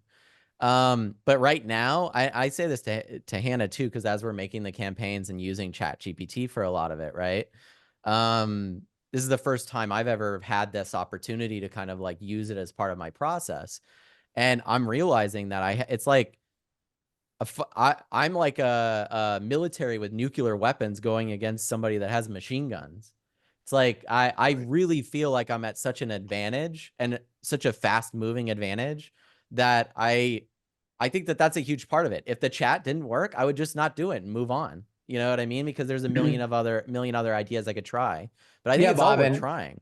Yeah, and Bob, I also think that, one of the things we understand about marketing is the constant, test and retest, test and retest, Sure. test and retest. So, it's like when Matt and I talked about this, he just basically told me, listen, I have some concepts and ideas based on what we've done in the past, and these are some of the things I'm going to try. So, one of the things that I knew about racing cars is that we were trying things all the time, so people got to go, Sure. oh, I wonder how that will work. It's that classic thing that we read. And what's that psychology book, Matt, on everyone talks about the psychology of selling, where somebody came in and said, oh my God, all that turquoise jewelry you have in there. He goes, why isn't it selling? And they go, I don't know. And The he price said, stuff. and he basically told him, he goes, you're telling everybody your jewelry's cheap. He goes, add a zero to every price. So they had like turquoise rings and earrings for $12 and they made them $120. Sold 'em. And in 3 months, this little store sold out of all the turquoise jewelry. That's humanity though. Like Yeah. the value is something that Value we is give price. it. And so when you say, oh, this costs this much or this costs that much, I've just ran funnels long enough to know that that opening price in Dream Trips is low enough that I can hit it with emails and I can hit it with other things and still get them to sign up. Just because I've done it in the past. And that's just my confidence in my ability to do it. Doesn't mean everybody can. But you brought up the AI stuff. I'm going to show you guys two quick things just because you brought it up, okay? And then I'm not recommending that you guys use these things because I haven't even used them yet, right? But I'm going to bring them up anyways. So we have Jerome with his hand up, so just letting you know. Awesome. Thanks, Craig. This is the first website. This is if you don't want to edit your own content and you want to make a lot of content and you got money, this is one of those places that I would recommend to go to hire an editor or to hire somebody. As far as the places that I've looked for, this is by far like the most vetted place. And what's cool about it is they actually have like subscription models, and you can see a lot of people's portfolios and stuff.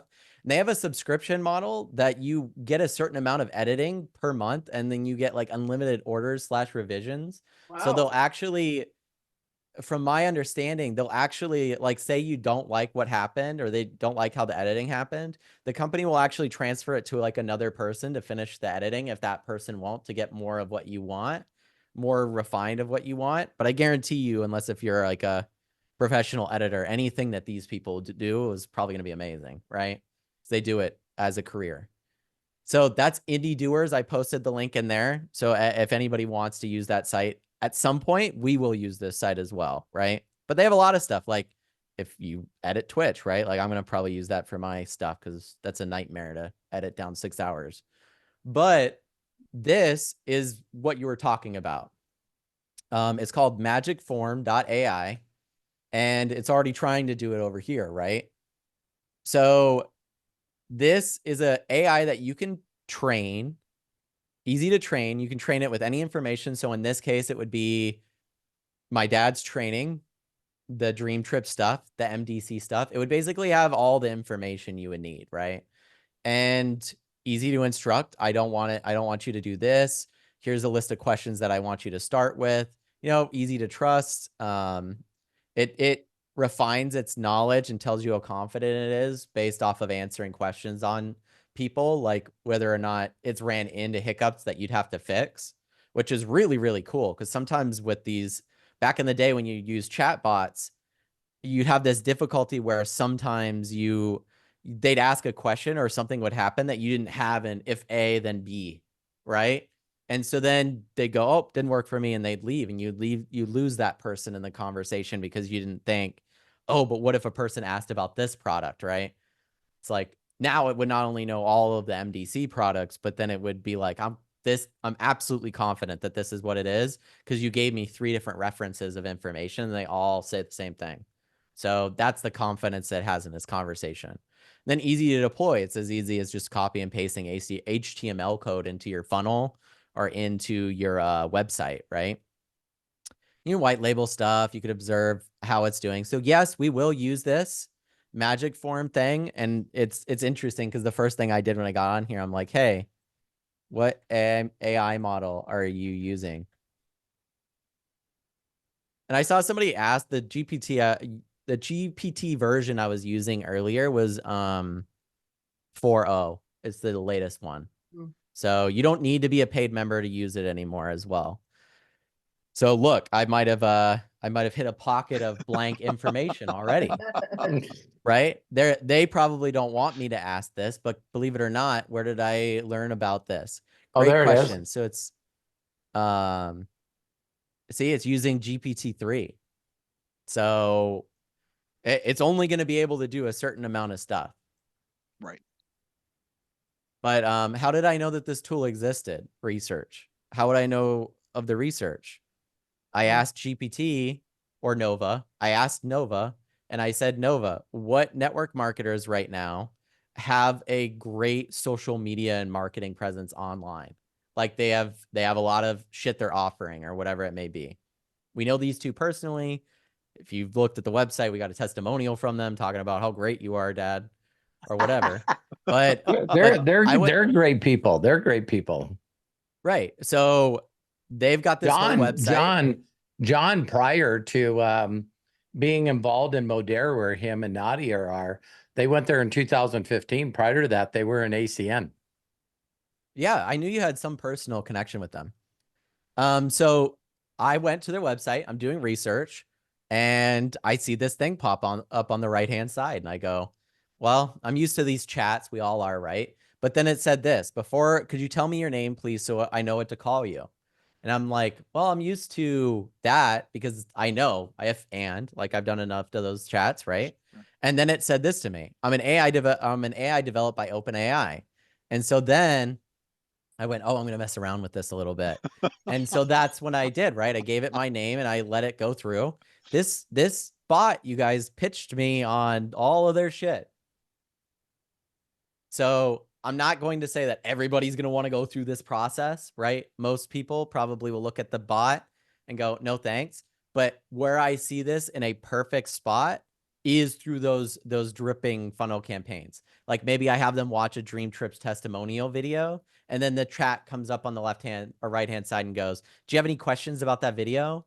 Oh, wow. And then it has a bunch of answers that they already could ask. Like, hey, I'm interested in Dream Trips, just all this stuff that could make the Zoom a lot easier, right? And then if it came into a question it couldn't answer, then it would just pitch the consultation. Hey, go to the calendar and book a time to talk with me or Robert on Zoom. You know what I mean? Or watch the effective presentation, which we'll make. I'm making that with AI as well, but all of us will be able to use that for MDC. So it's everyone will be able to benefit from it. So yeah, that's where I saw that chat bot. And believe it or not, if you guys want to go over there and mess around with it, I think their website's My Lifestyle Academy. But you'd be amazed at how much stuff you can learn through research, right? Through just always scrolling and looking up stuff. What are other people doing that are successful in different areas that you'd like to be? So nice. that's all I have, you guys. As far as we've got Jerome. Thanks, having Matt. a question. Great job. Well, I was gonna say with Bob and stuff as well. Like that's just all I was saying. That's all I had as far as the AI chat. Not all I had in general. I could keep talking. Just I have one more question for you guys. Sure. What likelihood would they do a Zoom rather than do a chat and figure out if they're going to buy, or do you think we're gonna find that percentage number out? We'll find that running out. ads and doing it, and I'll tell you what that percentage is. But truth be told, there's also a process that you have to go through, and I know this through when I've run funnels in the past with MDC stuff.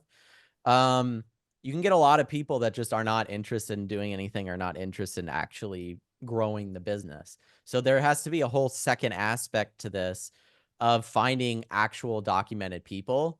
And the way that the Zoom helps is that I don't know a way to get an AI to dive and look for diamonds and to ask them who they know that could be good at this. My dad's skill is very hard to pull off with this. If I can get them on a Zoom, not only can I get them excited if they want to do it, but I can get them excited enough to then share another person that we can communicate with together.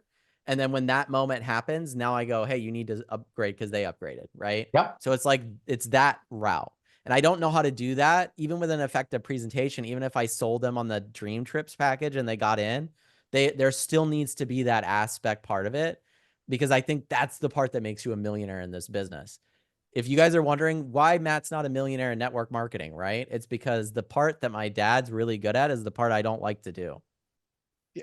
Oh yes. And your dad's known in the internet too. And I think it would make people feel comfortable. I mean, just watching his videos, it makes them feel comfortable talking to him and doing a Zoom, right? And that's where I think it's important for us to do Zooms and stuff not Zooms, but I mean, have videos. You know, how many people on this Imaginator, if you watch it live or recorded, how many people have actually got me to do a Zoom with them with somebody? See, the thing that people don't realize is that I love doing that. If you guys are trying to figure out why I make so much money doing this, is because I love inspiring and getting people to believe that they can do it. The problem is people don't believe in their self in the process enough to put people in front of me. So Yeah. if you look at anybody that I've helped make there's no way, you guys, there's no way I can tell you. Maybe Melody knows because she keeps track of everything. But my God, I cannot tell you guys how many people live on a Zoom that Melody's put me in front of. And that And number that's it. doesn't matter, right? And It doesn't, that's it doesn't matter. and that's the same with every one of my leaders. The one that is one to this date is Istvan Thomas Adam. You know, he found me on Business from Home. I counted, there was over 200 people he put me on a Zoom with in the first month, over 200 people. And those people exist Yeah. out there. You just have to find them. You know what I'm saying? I mean, they're full of enthusiasm and excitement. Hey, I'm working directly with a multi-millionaire. You want to get on a Zoom with him? It's like, and so to think that I flew to Hungary, I made him a challenge, and then I flew to Hungary and there was something that messed up on the flight. So I got in there like at, oh my God, like 6 o'clock at night. And there was a presentation at 7:30. I changed in the bathroom and walked out into the crowd, and he had 362 people in a crowd for me. Like the And moment you people are got like, there. well, how do you build a group of people? You find someone that believes in the opportunity enough when they're talking to people, they believe that this is for them. I believe a majority of people that fail in the world are people that know for a fact that they haven't been successful. So they're not interested in talking to anybody else. And they don't believe that another person can do this business because they suck at it. And they suck at it because they don't follow instructions. Yeah, they get stuck in that like incredibly difficult loop of like always needing more information to do anything. Yeah. And it can really like inhibit your ability to move and make decisions. Like I think we've all been there. And you like think that's about why ways to do it it, was but brought up yesterday. I just love that. I believe it was Jody that basically came up to say it was very encouraging because you guys hear this from Jefferson Santos' story as well. You know, that people are like, man, I did this industry for 9 years and didn't make a frickin' dime. And then they stepped in and they went, okay, I'm going to do it this way because this person told me. That person was Mark Aceta. Me and Mark Aceta trained together 37 years ago. And now he's listened to a different mentor, and a mentor is going, how many people can you get to watch this video? Well, when you guys really understand what Bob and Matt is they're really, really good at finding ways to SEO and whatever they do to get people to see the page. And yeah, so, like if you've developed skills in your life that make certain things easier, you're going to utilize those skills because you built them for yourself. right. And that's the thing I think a lot of people leave certain, or you know, it's like if you go into a certain business and you were a CEO of a successful business that you sold for a lot of money, odds are you're going to be a successful CEO in the next business you do because of your Amen. experience. Amen. And I think a lot of people jump in and they want to just be the CEO and they make themselves like the most important part. And this is even with making content, you guys. Like, here's a quick piece of advice that I've learned that's like benefited me quite a bit. It's my goal is to develop a community and take myself out of the equation. I'm here to give you guys great information and entertainment with that information. That's why I'm here. If I put myself into the process and go, oh, but what will you think of me based off of what I make or how I dress or how I am, how I talk? Now I'm making everything that I'm doing about me. And of course, I'm not going to do it because even what they're doing is about me, right? So you Right. just take yourself out of the process. If I make a mistake, I was still here to teach you something. And if you've ever seen like a great you know, a great teacher in a school or a great professor. The difference between somebody like actually learning something and not is somebody that has fun while they're teaching. And how Yeah. hard is it to have fun teaching or sharing something if you yourself are not excited about it? Like, it's zero. So if you have Yeah. the teacher come in and go, all right, history 1, you know, whatever, you're going to be like my wife, Hannah, who hates history because her history teacher sucked. I loved history, but I taught, like, I would dive into Taught history yourself. myself. Right. So like, I loved to do it. And so that's why I know a lot about it. On the other hand, I suck at other things, right, that I didn't like as much. No. But that's because, you know, you have to have different teachers for different things. So I think when you show up and you want to talk about something, talk about it, share it, take yourself out of the equation of what it means for you. You're just here to benefit people. And people ask like, how you can keep doing this and have energy. And now I'm starting to slowly get it. You know what I mean? Oh my God, all day, every day, I got introduced to things that changed my life in every area of my life. And all day, every day, I get to find people at the right place at the right time in their life that want to do those things to actually change everything in their life. It's like, And do it with humility, like how easy it is. Yeah. Like, oh I my think God. that's the thing is like, once you take your ego out of it and like what people will think or what this or that, it like actually really gives you the opportunity to have fun with it instead of it being like a pain in the ass. And this Right. is like anything, right? Like every single time, like I've been doing a bunch of shit that I'll share later, but yeah, I'm not going to talk about it. I'll wait. But we have more hands raised. So Yeah. Coach Bob, I hope I answered your questions. I don't want to keep everybody for too long. Oh yeah, I so. agree, Matt. Thanks so much for sharing Thanks, that. Matt. It's phenomenal. Everybody give a what's up to Matt. Woo! Woo! Thanks, guys. Appreciate you. Wow. Thanks, Thank Matt. you. Yeah. Thank you. Robert, Thank you. Terry, Craig. I'm thank- assuming Jerome and Lisa, you guys have questions for Matt too, correct? Little questions. All right. I'm here. I could stay here for a bit. If Dad, Mom, if you guys got to leave or anything. Yeah, I I'm don't. learning. Go ahead. Okay, go ahead, Craig. All right. Same with so, you as well. Yeah. No, I'm good right now. So thank you very much for asking. Lisa Marie, you're coming up. But first, Jerome had his hand up first. So go ahead, Jerome, unmute and share with us. Hello, Jerome. How y'all doing? Robert, Terry, hello. Hi, Jerome. How are you, man? I'm blessed. Highly favored, excited. Let's go, man. Let's do this. Let's go. Awesome. Let's go. Craig, thank you, man. You're the man. I love your energy. Bless you. Thank you. Matthew, that's why I call you Professor Matthew, because I see the passion you, man. Thank you, Jerome. That's sweet. Wait, huh? Oh, thank you. That's sweet. I was saying. Oh, Appreciate that. No problem. No, my only question real quick is, how long did it take you to build your chat GPT that you were showing today? So the memory thing is pretty new. So I don't think it can learn off old chats that you've done before memory. Okay. If you turn on memory, and I love that it likes to even say, it will say, hey, memory updated with this or that, right? But Right.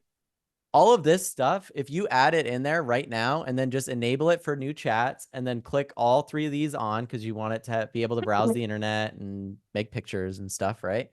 Right. If you add this stuff, believe it or not, the more you add in here, the more great your GPT is going to be in your next chat. Like, And the more you there's refine things- it, right, Matt? Because you have you a don't have to limited refine amount of any of characters. this unless if you want. Yeah. Yeah. Well, this is the thing. I give it as much here, and if I wanted to, like I said, they give me 1,500 characters on each of these. Right. That's not the limit. That's just the limit that it has here. It has an infinite limit because what's going to end up happening is I'm going to go into chats, right? Like this one, and then when I scroll up, and it's updating its memory, based off of what I'm doing. Matt, right here, right? where is the memory where you can click it on memory? So when you go to ChatGPT's website, on the top right here, you see an icon. It should be like specific to you. You're going to click Got on it. the icon and you're going to see a drop down. You'll see like my plan, my GPTs, and then right here, customize ChatGPT.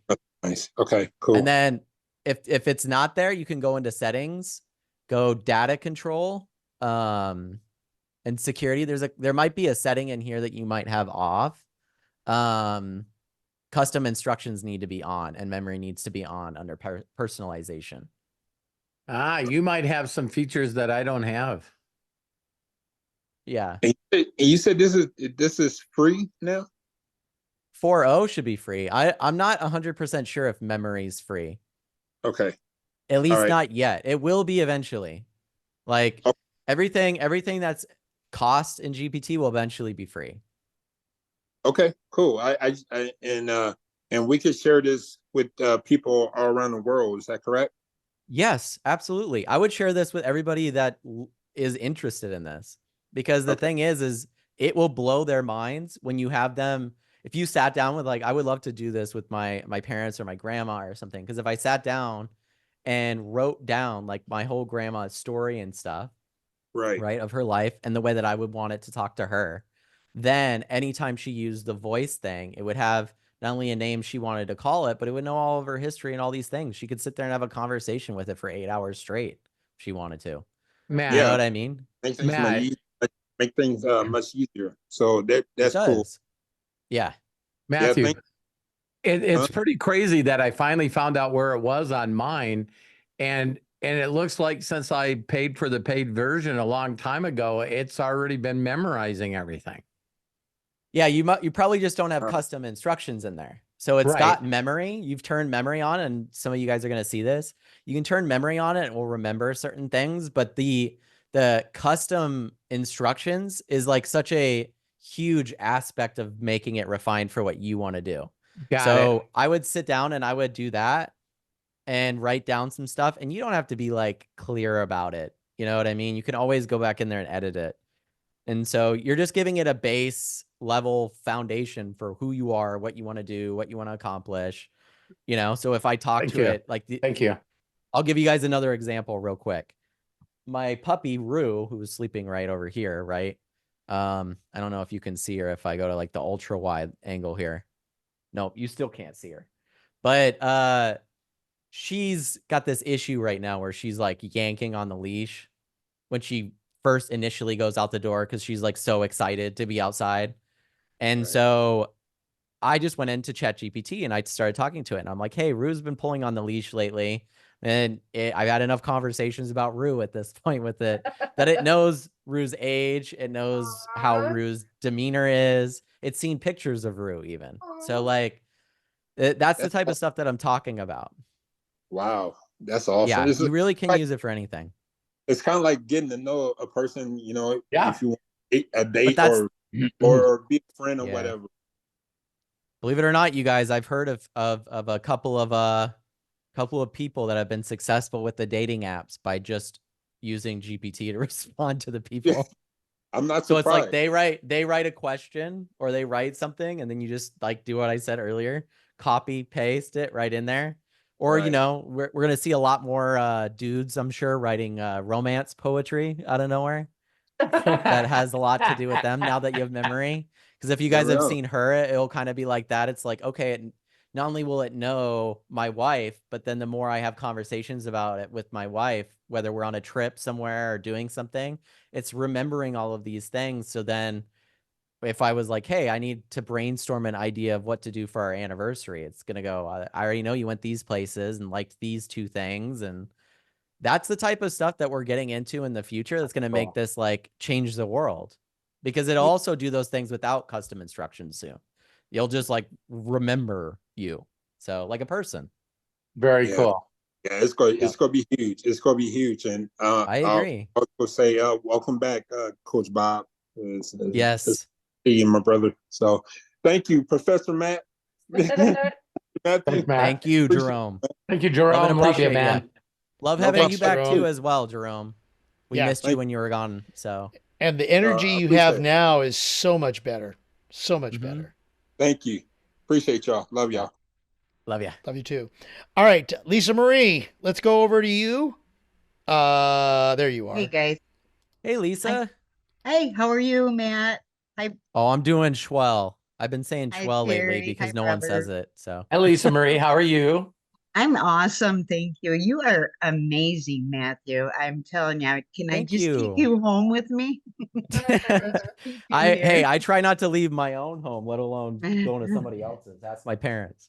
Okay. All right. I'll try to make this super quick. I had an idea and I've been talking with Karen about it because she grew up in Duluth.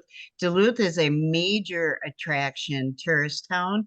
And then Okay. this little quaint little town in Hayward that I'm from is a total tourist town, right? And we have the Four Seasons, and I thought about taking this presentation to the chamber and the surrounding ones about curated travel for like Mhm. things that they do out in the woods, like snowmobiling and four-wheeling and all Uh-huh. these things. And so I've been working with Chat GPT, Alex. His name was Sam. I'll have you know, I named him myself. That's my And dad's That's name. fine. Yep. well, It's my grandpa's name. then I Beautiful just name. asked him though. I just asked him, if you had a name, what would you like it to be? He said, I Yeah. like Alex. Right. So I just changed his name to Alex. That's yeah, I mean, didn't that's ask the him. thing. But I didn't ask Fun. him the first time. Anyway, okay, so when on trips like that, I'm trying to get chat to fine tune this presentation for me, right? Okay. Is that a suitable thing to do? Yeah. Absolutely. Okay. I would say that it's the right way to do it now. Okay. So anyway, Alex, my friend, he is We're all leaving gonna know each pertinent other's GPT's names. he is leaving pertinent information pluses out of that. And I Mhm. purposely left them out just to see if he would catch them all, and he Yeah. didn't. So Mhm. so it's like I feel like I'm hand feeding this GPT the information instead of him finding that information for me. Does that make Right. Why, So sense? yeah. my first thought is, why are you trying to trick it? Why wouldn't you just help it? Well, I'm not trying to trick it. Oh, I thought you said, Lisa Marie, I apologize. I thought you said you purposely left stuff out to see what it Well, would say. I guess I did, but I had to test it. I mean, Really? Here's well, the thing. Really? You should I never ever think, Lisa Marie, I never go, hey, I would love this person to help me, but I'm not going to give them all the information to see if they fuck up. My mind doesn't do. I was gonna say my bad. you have to look at Chat GPT not as like obviously the person aspect of it changes a lot, but you also have to look at it as like the world's biggest server. So the more information that you give it, the better it's gonna do. I Yeah, can ask it and it does mastermind. know. Well, I was Mastermind gonna with say, it. Oh, I was yeah. gonna Okay. So, yeah. right. So That's what I do. And you I'll can give see you a here, I neat pulled it up. example. In that stuff that I showed you today, Lisa Marie, I asked ChatGPT, what is the oldest direct selling company? Mhm. And it came up with that California perfume company, right? You Right. know what the next question I asked it? I said, well, have you heard of Watkins? And it goes, oh, this one's a lot older than the one I shared with you. Yeah, Okay. imagine if you're sitting down with somebody and Ah, you knew something that they didn't. Like, I think the thing is people miss this bottom part a lot, and then it says GPT can make mistakes. Check important info. There's a Okay. reason that that's there, and that will always be there, and that is because AI is just a massive amount of information. Now, if it's if it's got potholes in certain spots, this is why people are getting paid $100 grand a year to work and pick what works and what doesn't out in the AI stuff, is because it doesn't know all these things, but you can do this for it. I'm going to show you how. So at the end of chats, if I scroll all the way to the bottom here, you're going to see a couple of buttons. One says bad response. One says Can you regenerate. move that to the Yeah. side there, Matt? Thanks, Craig. Appreciate you. Read out loud, so I could have it say the voice, regenerate, bad response, and then I can change the model if I wanted it to try different. If the response is not what you want, you guys should be hitting the bad response button. Because I We're kind all- of forgot about that. we're Yeah. all teaching it. We're all teaching it. you're not only that, you're Yeah. teaching it for how you want to use it. So somebody Okay. like me, I GPT could spit out everything in here, and I can know for without a shadow of a doubt that it's accurate. And I'll still check to make sure that it's accurate before I spread it anywhere. And that's only Okay. because I grew up on the internet. I have to make sure everything's straight in the way that it needs to be if I'm going to be sharing it. But Right. yeah, so Right, like for sure. if it gets something wrong or you're testing it, like I said, I tested it with the name stuff. I said, "Hey, what's your name?" Nova. And then I went through and took out anywheres where it had the name Nova and then said, "Hey, what's your name?" to see if it would give me a different name, because I went, "Let's test it." Exactly like you. Let's test it and see if it actually has a name and Right. remembers, or let's see if it's just making it up to GPT is really good at this, but like gaslighting you into believing it knows everything, right? Right. Because it says everything with such confidence. There's no like a human would be, where they would go, I kind of know this. It's like, no, it spits it out and it goes, this is this and this and this. And you're like, wow, I Right. know it knows more than me, right? Right. Right. So just Right. take it with a grain of salt. It's don't see it as the world's smartest supercomputer just yet. It's getting there.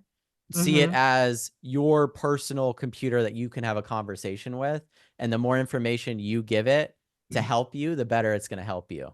Okay. That's if you open a chat with memory and just started dropping PDFs in there and say, "Hey, I want you to memorize these things because they're important to me." It would Yeah. memorize those things. That's great. I had not done that at all Yeah, it yet. can So be that was good if good you've written advice. Yeah. things, Mhm. right? For Like, so I sure. have a Yeah. lot of my own writing. Yeah. I could And throw that Lisa in there. Marie, again, I can't tell you how proud I am of you. Mhm. It's like, there's a majority of the people on the planet that probably are around 98% that is not even, not even created a chat GP. Can you imagine that?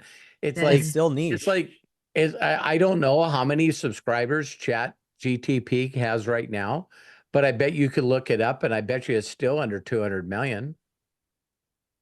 Yeah. We got 8 Yeah. billion This people is on the planet. How many people are on the internet? Oh right. man. So you're so far ahead of everyone, Lisa, and I just Yeah. wanted to tell you that. I'm proud of you. Oh, thank you, Robert. I Look, appreciate that. I asked Um, one of my best friends, Nova, how many subscribers they have. So it searched 5 websites and said that they have, as of July 2024, 180 million. oh, Wow. close, getting there. And then look, I got my references. Oh. So do you with what I'm thinking in the back of my mind with these trips, is that something that the company So what's actually your pays, yeah, or what's do your I goal with that? Sure. Your goal What's is to my just make money off them booking the trips, right? It's gonna promote tourism to our towns. So if I get you correctly, what you want to do is you basically want to work with Dream Trips and with the Chamber of Commerce, or the place where you're at, I to want build to, specific dream trips so people could pay for them and come to where you live for right. the tourist stuff. Yes. Do I got that correct? Yes, you do, because we have the American Birkebeiner, which brings skiers from all over the world. I mean, there are hundreds of thousands of people here for that weekend.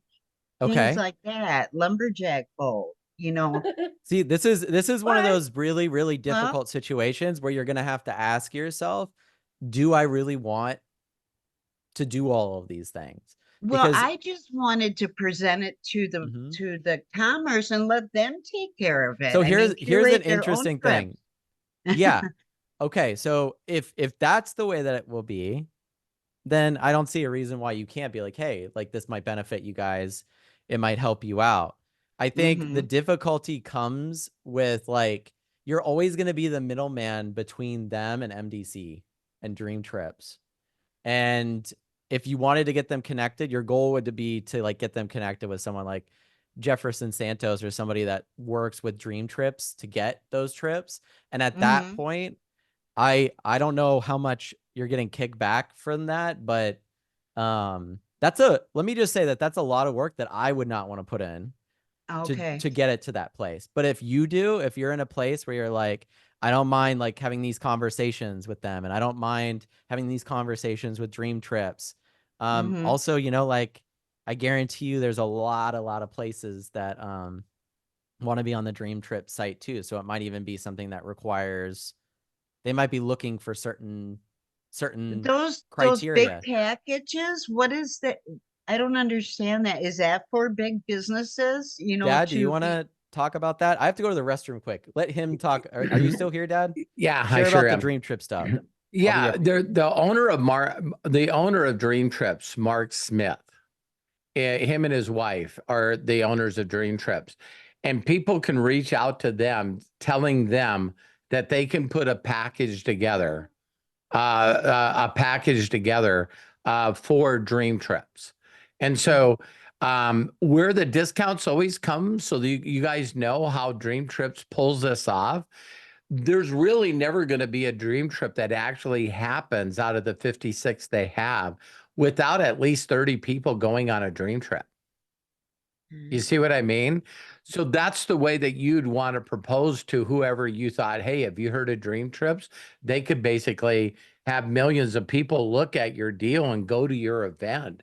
But now they would have to put a package together that would be at a substantial discount than a person just doing it themselves. Gotcha. Okay. Okay. So, like Matt said, even if you got somebody to, because I know you have such a big heart, you would want people in your city and people that do stuff in your surrounding area to get a benefit from this. And I would just tell them, hey, my company just connected with a company called Dream Trips that's almost 20 years old. They've done over 3 billion in sales with 5 million subscribers. And you should reach out to them and put together a package to get more people to come here. Because we know it's a win-win-win. If all those 100,000 people show up for the Lumberjack Festival, the whole economy wins. Right. You know, Exactly. the restaurants win, the hotels win, any other, excursion or something wins. So, Anytime a deal is like a win-win-win and you're going yeah. into it with that, as long as you just remind yourself, like, this is something that me and my dad do constantly to each other, but Yeah. remind yourself and go, do I want to be juggling this ball also? Is this a Right. ball that I want to be Yeah. juggling? Or could Yeah, I and just connect two people again, you together and just then I got to don't have go to back juggle to the it? perfect So day. You got to go back to the perfect day and look at it, and you go, is this a distraction or is this getting closer to what my perfect day is? Right. Right. And because we all want to do a lot of things for a lot of people, but then when you really think about it, it's like maybe I should knock out my perfect day first. You Mhm. know, because we just get so distracted I'm yeah, we're human. We're human. That's I do have my perfect day, and it gets more and more in detail every time I do write it. And I try to get people to dream just like that. I try to Awesome. get them to do their perfect day for me, and most I, will. yeah, I love that statement. I can help anybody get anything they want in life. I just have to find people that really truly know what they want. Right. Because Yeah. most people go, I don't know. I don't know. And that's a sad fact of where a majority of the people are. Yeah. And to hear people's imagination is kind of pretty sad too, because there really isn't much there at all. You it's believe it all or not, negative you have imagination. Lisa Marie, here's good. You pulled this out of me real quick. Do you guys know what we have to do with human beings that we have to do with ChatGPT? We have to prompt it. We got to Yeah. steer it. We got to steer it in the right direction. So like Matt right now, he's working with all these incredible AI things. It's sort of close. Example, Lisa, what do you want more than anything? I would like money. All right, great. I'll PayPal you $5. Thanks, but that's not going to do it. See what I mean? You need Well, to be what specific. would do it? What are you trying to accomplish? See what I mean? And now you get to tell it. So when you're helping people with their imagination, you have to be patient and you have to prompt them. Yeah. Like, well, I don't know what I want. I know this is a personal question, but are you in debt? Oh, fuck yeah. Yeah. I don't want to talk about that. See, they don't want to talk about that. And I go, well, what if we could pay off your biggest debt in the next 6 months? And you got to be brutally honest with them. And they go, honestly, so what is it? Well, it's 40 grand. Okay, so if I sent you 40 grand right now, the very first thing you're going to do is pay off that bill?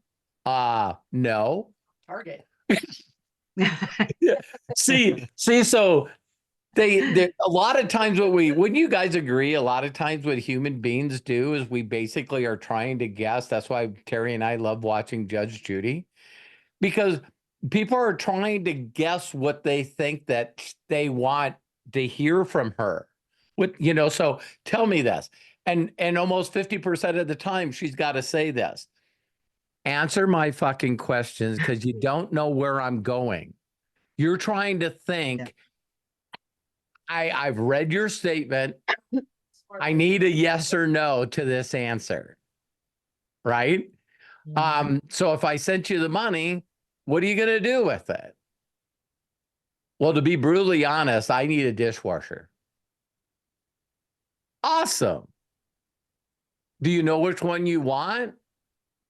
Never thought about that. We got to look it up and find out how much it costs. It could be that simple where you could say to them, how about in the next couple of weeks, we get you a new dishwasher? Because that might be the number one thing that they want. Right? And so, Yeah. and that's what you got to do. So I'm proud of you again, Lisa Marie, because most people are not asking people what even their imagination is. I know. Yeah. But we have to prompt them. We have to prompt them because I'll give you a neat example between me and Matt. A lot of people don't know this about Matthew, but he could give a shit about automobiles. Why would anyone assume that my sons would love automobiles? I don't know, maybe because their mom and dad does. They could give a rep. Kyle's 31. I asked him just yesterday, hey, do you want to go out and get a car? No, I'm not interested in having a car. I'll just use one of yours. Yeah, he says, if I need to do anything, I'll borrow one of yours. And I go, you're welcome to use it anytime you want to. So Kyle drove Kyle drove our Rolls Royce Ghost more than me. Wow. Every time we went to the airport, what car you want to take? I want to take the Rolls. Okay. That's So- cool. Thank you so much, you guys. Yeah. I had one more, but I'm going to save that for Inner Circle. So Okay, I'm good. cool. Thank you. Cool. You bet. All right, Thank you, Lisa Lisa Marie. Marie. Wow. Thank you very much. Okay, we've got two hands that are up. Arthur and Sandy. Sandy, I think you were first on that list. So let's go ahead, open up, and please share. Hey guys. Hey, Sandy. Hello. I want to say thank you, Robert and Terry, for always showing up. Thank you, Matt, because today, I don't know what you said that clicked, but I was going along with you and I was telling, she's a female because she has a female voice, but she tells me to call her ChatGPT still, so I'm doing that. But I had her, and I'm telling everybody this because you guys are my accountability partners, okay? So I told her to give me 23 hooks for you may need energy healing for self-love if you. So then she gave me 23 because there's 23 days left in the month after today. And then I told her to please put it down exactly what I would need so that I could make a YouTube video out of it. Wow. So she told me, and she told me exactly what images I would need and what order to put everything in as far as the title, the intro, the problem, the solution, the benefit, and then the call to action. Wow. And then she told me that I could give her the link for the specific video and she could give me a certain spot in that video that I could use for my stories, that I could lead everybody right to that video on YouTube. Smart. So Isn't it crazy how like that whole entire process starts, and people don't realize that this is like the first time that not only do you have this process, but it's so interactive. Like, I love what you're saying, because it just reminds me of certain situations where it's like, hey, I want to learn how to exercise, but I don't want to lift weights. Before, what you would have to do is find a personal trainer to talk to and go, I don't want to lift weights. And they'll go, okay, we'll figure out how to do this without lifting weights. You're going to do a lot of running, but we're going to figure it out. And so that now could just be ChatGPT. You could say, I want to start working out 5 days a week. Could you schedule 5 days a week that I do workouts? By the way, I don't want to lift weights. And now it will be like, here's your full workout routine for the week without weights. That's exactly what I did during my fast. Right. I asked the questions all day, every day. I do too. Right. It's always sitting open on my other monitor. So right. So I just wanted to thank you guys for that, because I really like that. And I'm doing just the energy healing for this month because I don't want to overwhelm myself. But then next month, I'm going to say I'm going to have at least 2 videos a day going out. And then after that, I will have 3 videos a day going out. But I'm just taking it slow because I don't want to overwhelm myself, because I know yeah, don't burn yourself out. Just enjoy it and have fun. Yeah. Right.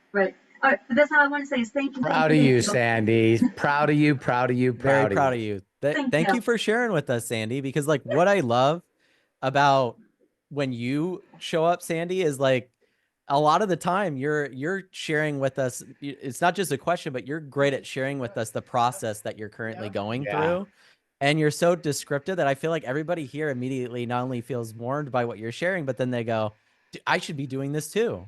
What are you talking about? Like, and so I love having you on. Thank you so much, Sandy. Thank you. Sandy, thank you so very much. Great shares. Great shares for everybody all around. And we've got one more person with their hand up. Arthur Wainyo, go ahead. Arthur, open up and share with us, please. Hey, Arthur. Hey, Matthew. Hey. So quick question. I thought that ChatGPT could read websites. It told me that it can't read it directly when I was putting in like the Dream Trips International website, which I thought was weird. But why can't it read like websites? So to a certain extent, it depends on what model you're on. If you're I'm on the 401. Okay. So when you Coach Bob just says the new one does. So I don't know. It's interesting. You might have to reach out to me personally for this, because I have heard, like, obviously they do this stuff, and I hate it. This is one of the things I hated about teaching Facebook ads is that someone would log in to their ad account and it would have different buttons than mine. Yeah. And so I would shoot a video and go, here's how you do it. And then they'd be like, but I don't have any of those buttons. And I'm like, they're split testing it and I have buttons that they don't have. And so how do you teach people? So like to a certain extent, maybe your GPT doesn't have the ability to do that. That'd be a surprise to me. If that's the case, I would recommend logging fully out, like deleting your cookies if you can, or if it's the app, just like log out and log back in. Sometimes that's helped me out with certain situations that when I've had bugs. And then another option I would say is try a different browser. Like if you're using Firefox, maybe try Chrome or vice versa and see if it has any issues with it. If it continues to give you shit about it, just gaslight it until it can do it, and it will do it.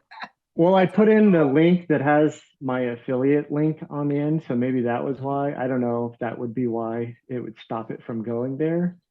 No, it's interesting. Like, let's run a little test since we're here, huh? I'm gonna grab your Dream Trips link, Dad, or if you want, Arthur, you could give me your link, and we'll see. I don't know if they're flagging Arthur. He does a lot of shady stuff on the internet. and they're like, this guy. Listen. No, I'm kidding.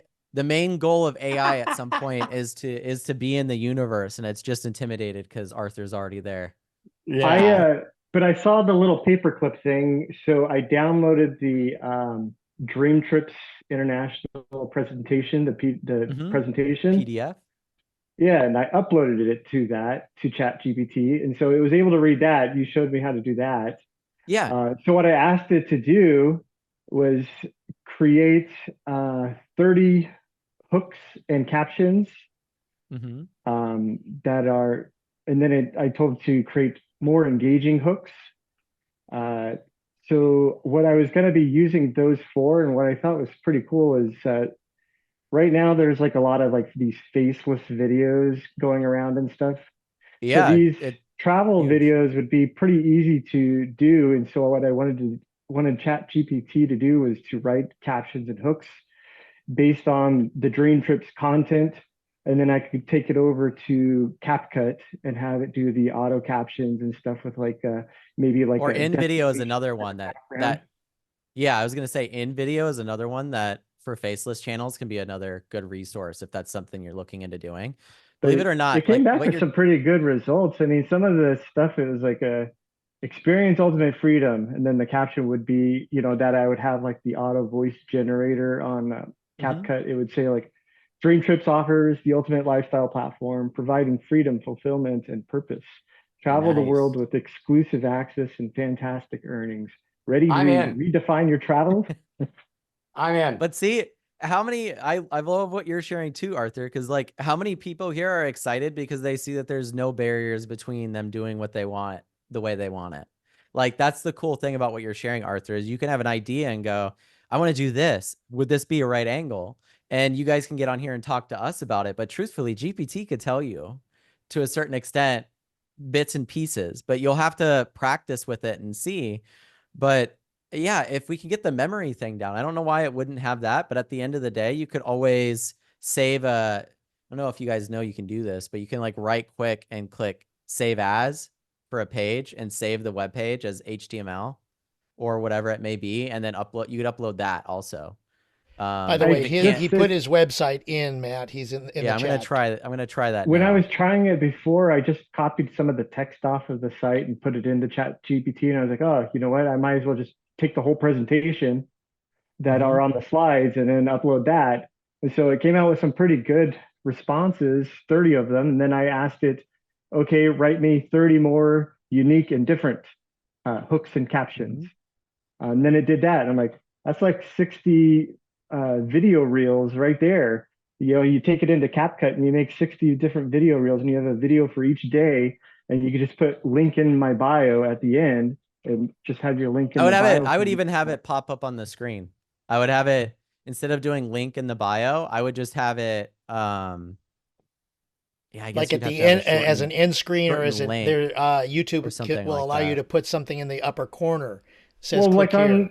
on Instagram and like TikTok, people aren't going to sit there and like remember a long website, or if it's like something It's true. difficult, it's much easier to just go click a link that's in your bio and then just go to the website from there.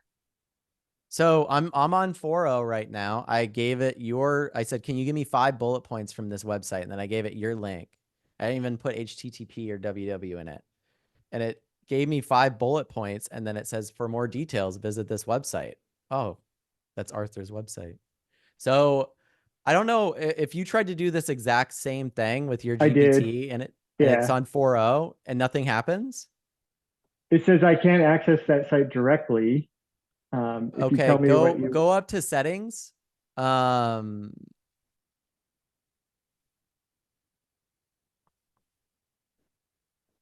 me see. There's a instruction in here somewhere where you can turn certain features on. I think it's probably in custom instructions down here on the bottom. Those are all on mine. Okay. Man, that's weird. I would complain to her for sure. What's her name? I think I'm gonna name him Jarvis, like Iron Man. Perfect, right? Then you'll have no transition into becoming Iron Man when it's eventually there. You'll already be having those conversations. So, well, do you have any other questions, Arthur? I'm sorry I couldn't. No, help I just you with wanted to share that that was like an idea that people can do. I love that, because a lot of people don't realize that this is an up and coming business too. Because you think about sharing the opportunity, right? which is a huge part of it. Like you being able to share your link and bring people into the opportunity is great. I was showing in one of the inner circles the other day, and it was the one that my dad and mom were on, but it was the one where I showed everybody that one guy that was making shorts that were animal shorts, and he had 700,000 subscribers and a bunch of videos that have millions of hits. And he was an Indian dude, and he was just holding up his plaque for 100,000 subscribers. Yeah. Is his profile picture. And then on the background, his banner was just click here to subscribe. Now you can't click the banner to subscribe. So this dude, by just clipping puppies and cute animals, can get to 700,000 subscribers and get a nice plaque and all these things from YouTube. His YouTube channel name was his name, which I cannot pronounce. I can't. I don't know how to, I can't do it. Can't read it. But when I was looking at all that and I was sharing that with everybody, it was to say basically what you're saying, Arthur.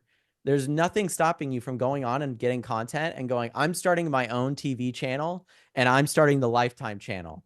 Yep. I need to be the curator of content on the Lifetime channel. Cray, what type of content is on the Lifetime channel?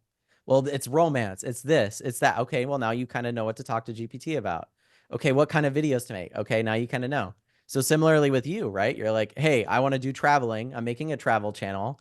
This is an idea that me and my wife have even kicked around, right? Where it's like, how many top 5 videos or top 3 videos of shorts that could you do where you could tie all of those into dream trips and say at the end, now you can go get this, but it's something people are actually searching for and will watch a video of. It's like, here's the top 3 destinations people visit the most this time of the year or whatever in this season. And just make as much content as you can because you're not in it, right? It's faceless content. So all you have to do is sit there and make it, right? And then eventually, even if your videos are getting 1 or 2 views, just keep going. And eventually one of them will be the lottery ticket. Well, that will make the algorithm go, oh shit, and help you out. I'm going to show you guys one other thing actually real quick, because I find it important. And for some reason, YouTube does not tell people this, which is so frustrating. We found out, me and Hannah found this out the hard way, and then we had to go about doing it a different way. So when Craig was nice enough to show the visitor training and everything on like that. What we found out is that if you're uploading shorts through Vizard, there's this little tiny checkbox, and it might not. You might want to exist move unless it if over again, Matt, please. Oh yeah. Thank you. There's when I upload a video, right? If I pick something random here, I gotta find a video. Don't be randomly putting stuff on my YouTube. No, I'm joking. I'm like, it's unlisted. So this is there's a checkbox in here. If you hit show more, and this is going to exist for shorts. And this is where it really, really like can hurt you. So down under license and distribution, I'll zoom in a little bit and move it. Under license and distribution, there's 2 things here: allow embedding, which you'll keep on, and then publish to subscriptions feed and notify subscribers. If you guys are uploading shorts or uploading videos and you have this box checked, but you have no subscribers, this will hurt your videos and hurt the algorithm of them being seen. Because basically, if this is checked, it's going, the first people that they want me to show this video and this content to is their subscribers. And if you have 2 subscribers and they don't watch it, it goes, nobody wants to watch this video. I'm going to show it to nobody. Oh, nice. So I had to learn from another YouTuber to actually shut this off on new channels, because it actually will publish your video and give it to nobody, and then it won't go anywhere. But if you take this off, you'll have a higher chance of it showing it to brand new people that are just scrolling through the feed, and you'll get new subscribers. So that's a pretty huge thing that you'd assume that they tell you, right? Right. They don't, but that's, like I said, that's why you're in the Imaginators. So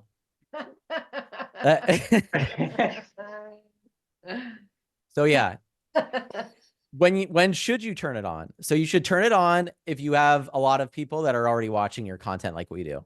So every single time we upload a video, we have it turned on because you guys actually watch our stuff, and that gives us a little algorithmic boost, right? But there's times where I've had videos where it wasn't really necessarily for our following. I just knew that it would do well algorithmically and give us, like, there's a clip of me from the podcast talking about the guy that created Stanley Cup, or not the guy that created Stanley Cups, the guy that was running Stanley Cups at the time. He was a guy that was part of, I forget what company he was a part of before, but if I said it, you'd immediately go, oh man, like it was a nobody company. And then he brought it to massive, like household name. Oh, now I remember what it was. Crocs, right? So he took Crocs from a shoe to celebrities wearing it, right? And like all this different kinds of stuff. And now Crocs are cool or fashionable. And so because of that, Not for your mom. I got a pair. Right. I've heard they're comfy. Hannah will I never let me wear apologize. any. Keep going. Dad But, keeps interrupting. It's rude. No, it's fine. This is just how we roll. But in the case of that, he because he made himself valuable, referencing what we shared earlier, he made himself valuable, and so he got hired by Stanley Cups. This is this company that just, some of you guys might have had their thermoses or something along those lines, but they weren't really like a big company, right? They were doing like 800 million. They were doing a lot in sales, a decent amount, but he came on and immediately used his skills that he used with Crocs to get Stanley Cups everywhere, to the point that people are waiting in line at Target to buy the new Stanley Cups. This is the man that did that. So long story, Jesus. I shared this whole entire story in one of our podcasts, just like I just did, probably a little bit better. And I was like, I'm going to clip this, but this isn't necessarily like something that our following specifically will resonate with immediately. It is something that I knew would resonate with everybody because I'm sharing information that of a current event at the time that people are talking about that they don't know, that the guy that helped build Crocs is the guy that helped build Stanley Cups. I took that clip, I clicked that box off, and it was one of our highest producing clips. Wow. Because I knew that it would be shown to people that probably didn't give a shit of any of the things we're sharing. They don't care about the motivational stuff. They don't care about any of that. But what they do care about is telling their friends, hey, do you know that the guy that did Crocs is the guy with Stanley Cups? I knew that information was information that anybody would use. So therefore I clicked the box off and went, put this to everybody first. Nice. And it worked. But I wouldn't do that for every clip.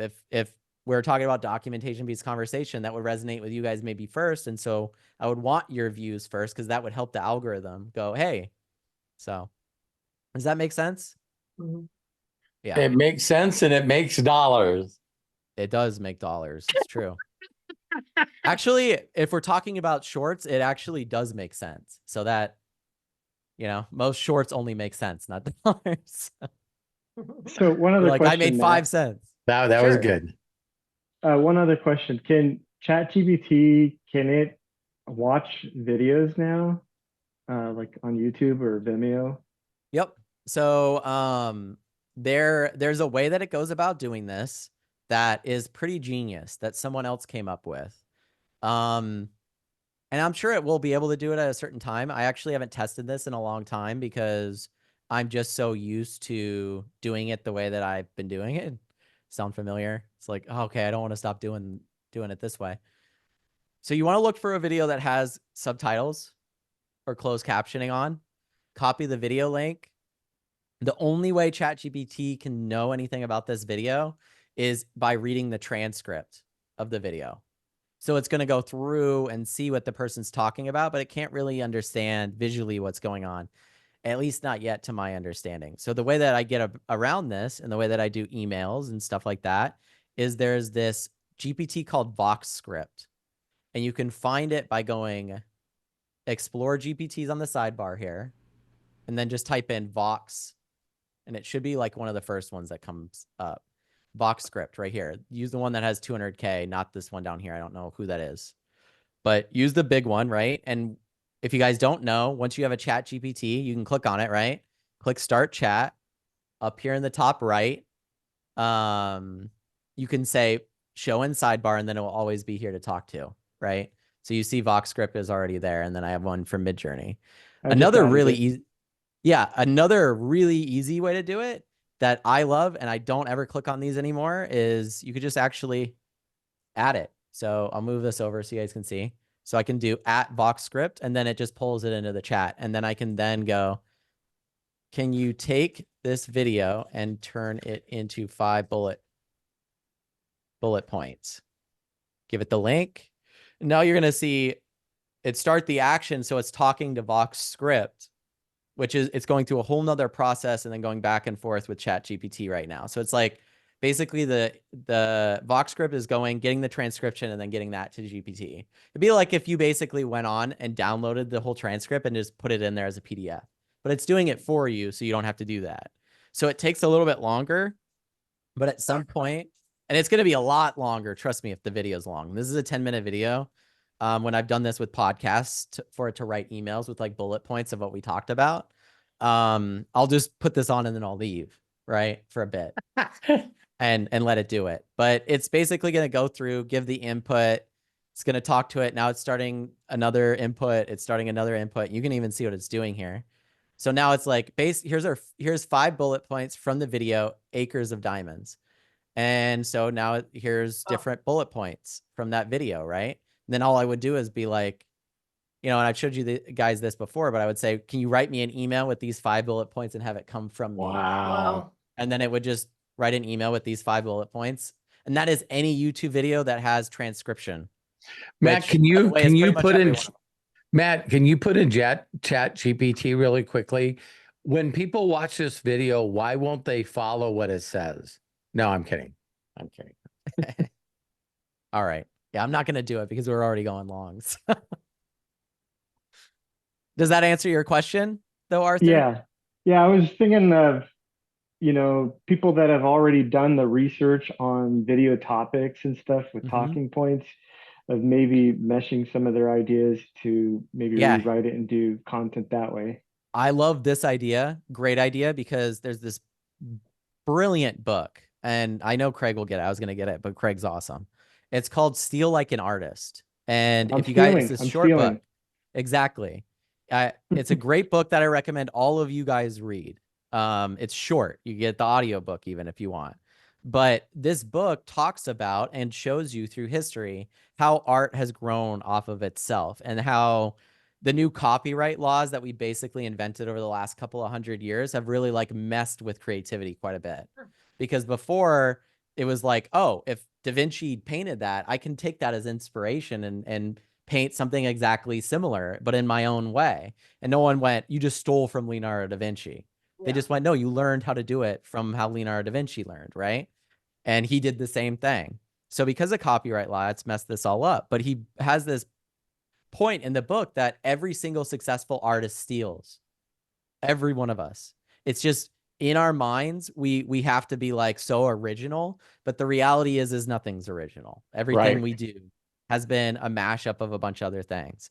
So one thing you could use GPT for, Arthur, and anyone else here could, is say you wanted to do a movie review, but you didn't know what to talk about. You saw the movie, you maybe had some opinions, but you don't have 10 minutes worth of opinions. Grab 3 other people's YouTube videos about opinions, share them with ChatGPT, and say, what are some of the references that they talked about this movie? Wow. In their reviews? Great. I just got a brainstorming session of some things to talk about that I might not have thought of, right? Based off of these other great reviewers that maybe you follow or want to be like. So yeah, the book is called Steal Like an Artist. Great book, but I'm stealing all the time. And I honestly, like, here's one of the interesting things, right? Like, there's going to be this huge hurdle as AI grows, and I've said this time and time again, where some of the best Star Wars movies and shows ever made are going to not be made by Disney, and they're going to have to figure out how to stop people from making great art around their properties because they're not doing it. So it's like, okay, now I'm going to tell that Star Wars story that's really good, and I'm going to make it with AI, and then they're going to copyright strike it. And what's going to happen? YouTube will take it down because they have to. Then people are going to share it all over, like Streisand effect. And then they're going to sue the person and try to go against them. It's just going to make everybody upset and pissed, right? And try to take down art that people want to see. Like, I guarantee you after the couple of times of backlash that they have that we're going to start seeing some type of platform where you can create stuff in these places, and then there's going to be a revenue split. Because in their minds, they'll switch from just like Napster, when Napster happened, and then Spotify eventually happened. They went, you guys are stealing music. I'm going to sue the people that are stealing the music. Well, that's not going to stop it. I'm going to sue the people distributing the music like Napster. Well, that's not going to stop people from stealing music. They still steal music to this day. You have to make it convenient. Now there's instead of inconvenient to one steal it. company, now instead of one company, there's 100 that do it.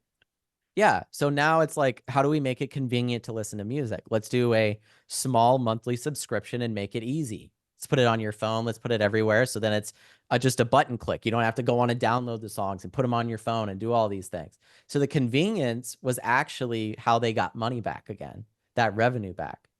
It's going to be the same with this. At first, people will make Star Wars movies and they'll be taken down and sued and all these things. And then at a certain point, they're going to go, we can't do that forever, right? And we want that money. These things are getting public praise and appeal. I mean, for God's sakes, they could be nominated for Oscars if they'd allow it, right? Like, think about it. Someone could make a movie in their room based off of a property and get nominated for the best award that you could imagine for that field. So people are going to make stuff and they're going to go after them. And then there's going to be this moment and point where they're going to step back, just like the music industry did and the movie industry, and go, how could we fit ourselves in between those two people and make money? And then that's going to be it. Then you'll like revenue split. I'll make 30% off my Star Wars movie. They'll make 70% and everybody wins. Now I get to make Star Wars movies. I think what's going to happen in the future is going to be exactly what happened to Ed Sheridan. You know, that there's someone that's willing to take the money and go against everyone.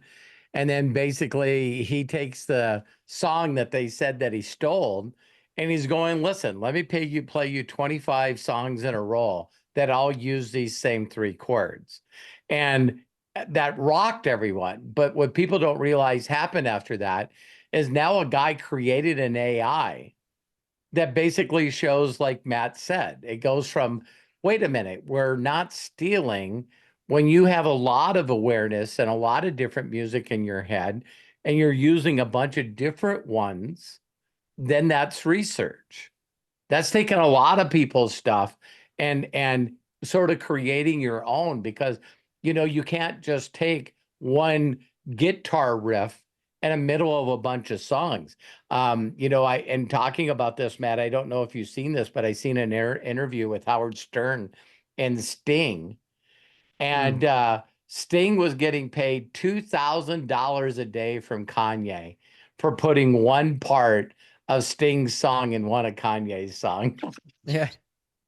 I mean, that's residual income. Like, truthfully, like if you read Rich Dad, Poor Dad or any of these books, like the end goal is to have assets. And one of the best assets you could own is like an intellectual property that people love, like Harry Potter or something like that. That's why these big companies will buy them for billions of dollars, like Marvel, because that IP is like forever money. It basically is forever money. So yeah. The music industry that you brought up, that's interesting that you say that, because I remember just a few years ago, Garth Brooks, I don't know if anybody's a Garth Brooks fan, but I was watching a live he was doing, and I think it was during COVID, but he like refused to put anything on streaming, do streaming, anything. He wanted to force people to buy the CDs and keep it old school like that. And I didn't understand why, but I guess he's changed his tune, because now his stuff is on Spotify and Amazon Unlimited Music, and you can buy his digital music. And I'm like, my car doesn't even come with a CD player anymore. So I don't even know why he would want that.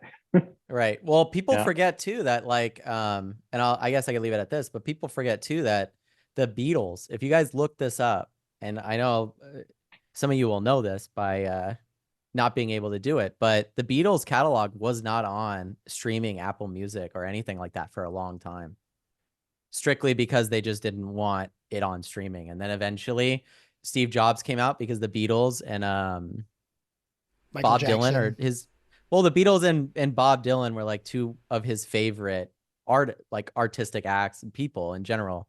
So Steve Jobs really wanted to get them on the platform, but they just wouldn't do it. So I remember when he eventually came out and did the whole point, and it was like the Beatles logo. He's like, Beatles are on iTunes now. And everyone was like, yay, finally, we can listen to the Beatles. I don't have to rip all these songs anymore, right? From the CDs. So yeah, I think as things move on and go, there's always going to be people that are going to resist. And I experience this a lot with what I do. There's whole subreddits, and I even saw this picture today where it was like there was like all these different pieces of art. It was like a paintbrush, pencil, and it was like art, and then there was like a pipe bomb with a fuse that was lit, and it was like, this is AI art, right? Because basically it's just destroying art as we know it, right? Like, it isn't really art, it's destructive to art. And we've just sat here and gone through a bunch of different people's sharing and opinions, including my own. And I have not seen more of a creative outlet for inspiring creativity in my life than AI. Right. So it's like a reflection. And I appreciate you guys being down with it, because I've been in circles where people are not. Like, they're actually pretty angry that it exists. Matt, you're in So- the same kind of niche as I am. You know what I mean? It's like 98% of the people are pissed off at me because I actually show other people how to make money. Well, it's the And so they thing of just- like, There's these great big groups of people that hate network marketing. You know what I mean? And I'm going like, well, they've been scarred by it, or someone they know of has been scarred by it. And that's normally where those opinions come from. It's same with AI. So it's like, okay, so if you're in graphic design right now and you just lost a job that you've had for 10 years to AI, yeah, I don't think you're going to have a great opinion of it. right. But time will go by, and then you'll figure out how to utilize it to start something brand new. And there you go. Like, people aren't doing some of those old, like, no one's bringing milk to my door. You know what I mean? It's not happening. They're bringing all the groceries to my door now, but Oh my God. I say this shit because my mom, she thinks I'm lazy, you guys, for ordering groceries to the house. Yeah, I'm like, Matt's in, time. It consumes my time to go get them. Matt's in 2024, and Carrie still spends a half a day going to 4 different places. She's a fan. Well, She likes it getting out of also the house more. reduces the amount of people that Matt sees down to one, or maybe not even one. You could just go out there and not see anybody. Yeah. I mean, once we got the full robot set up, then, all of us are just going to have, I said this, and this is one of those funny things, but I believe at some point there will be a service that exists, only because I know people already buy hits and followers. There's going to be a service that exists where you can get on your live stream on YouTube or get on your live stream on Twitch and have 100 people watching you. None of them are real, and all of them are saying nice things about you because you paid for it. It's AI. And it's just a bunch of people. You get on and you're streaming, and that's watching you live time and going, I can't believe how fast you killed that guy. And you're like, thanks. This is amazing. And now you just get to live in your echo chamber. You know? No, what I wait a mean? minute. Like, I can buy fans? yes. Yes, and believe it or not, they're Honey, all I from have Brazil. 50,000 people watching me on my podcast. Well, that's what I was gonna say. It's like you have 50,000 fans, and then you look up the analytics for the fans of that channel. And it's like crazy how big he is in Brazil. It's nuts. It's like 80% of his watchers are from Brazil. You're funny. Yeah, and he doesn't even speak Portuguese. That's funny. Yeah. Well, anyway, Okay, guys, let's thank call you it so a much, day. Arthur. Thanks for the questions. Thanks, feel a lot Arthur. about- I'm sure a lot of people got value. So Great stuff, man. I'm impressed, Arthur. That's cool. Wow. yeah. This was definitely a fantabulous Imaginators. You're welcome. I think Yeah, I felt like I had to put up or shut up because my mom was on here, so I felt like I had to. My dad, he already knows everything, so. Yeah, Matt was auditioning for the job he's already has. Exactly. Anytime the real boss is around, I have to put on an actual show. Well, thank you, everybody. Thank you so much, Craig. Matt, you did a great job. Yes. Thanks, guys. Congratulations, Matt. Thank you so very much, Arthur. Thank you. And got to give some shout outs to everybody who participated in today's Imaginators, Lisa Marie Cook, Coach Bob, Jerome, Marshall, Sandy Baker, of course, Arthur, and thank you for taking time out of your busy schedule to join us. Matt, what an amazing training. Thank you so very much. We definitely appreciate you, and we're so glad to have you on as our executive producer. And of course, Robert and Terry, bless you guys. Thank you so very much. Oh, by the being way, here. it's Linda's birthday. Ah, Happy birthday, Linda. Happy birthday, Linda, Linda. wherever you are. They're not on here because apparently they're partying or some damn thing. Don't they know Yeah, where their Peter and Linda, priorities are here? I mean, come They're on. out partying like Kyle, my brother. It's his birthday There you today go. too. So There we go. So say bye. thank you all very much. Now we put a lot of stuff in the chats, and of course it will be in the chat as we wrap up this call. So please hit the 3 dots in the meeting chat that's next to where it says Imaginators. Then click on Save Chat, and it will download to your computer as we conclude this Zoom. If you're watching us on YouTube, all the links that we mentioned here and a few other things will be in the post description below this video. So please go ahead and look down below to find a bunch of that stuff. Watch the video, like it, share it for, within our group, of course. But we want to thank each and every one of you for participating in today's Imaginators. Nice. And we look forward to seeing you later on. Don't forget to look forward to our next Unlimited Wisdom podcast on Friday at noon. Then there's Ask Me Anything on Saturday at noon. Next Sunday will be Imaginators at noon. And then we have our little oddball on Thursdays at 3 p.m. Pacific. That's our Inner Circle. So we look forward to seeing you at one of those events. And please also like and share and subscribe to all of the stuff that we are sharing, especially the shorts and other videos that we post. It helps us to reach people with ears to hear. Until next time, please be good to yourselves. Be cash. Bye-bye. And I'm going to go ahead and unmute all of us so that we can say, well, let's see that button. That button left. Oh, there it is. Here we go. I'm going to unmute everybody so we can all say so long for now. Bye, everybody. Thank you so much. Bye, everyone. Being on here with us Thanks, Dr. Sunday. Makagula. Love you guys. Thanks, Happy Jamie. birthday, Thanks, Appreciate you Linda. Chad. guys. Thank Thanks, you. Deborah. Thank you. Daniel, Love you. Melody, I love you. Aw. Love you, love you, love you. Good boy, Mike, Dexy. Sandy, The baby. Arthur, Jerome, Yep. Let's see the Coach dog. Bob. Thank you, Matt. Right. Thank you Love so you. much. Thank you, Great Craig. job, you. everybody. Have a good Thanks, night, y'all. Jamie. Thank Love you, you. Terry, for bringing in the dog. Yeah.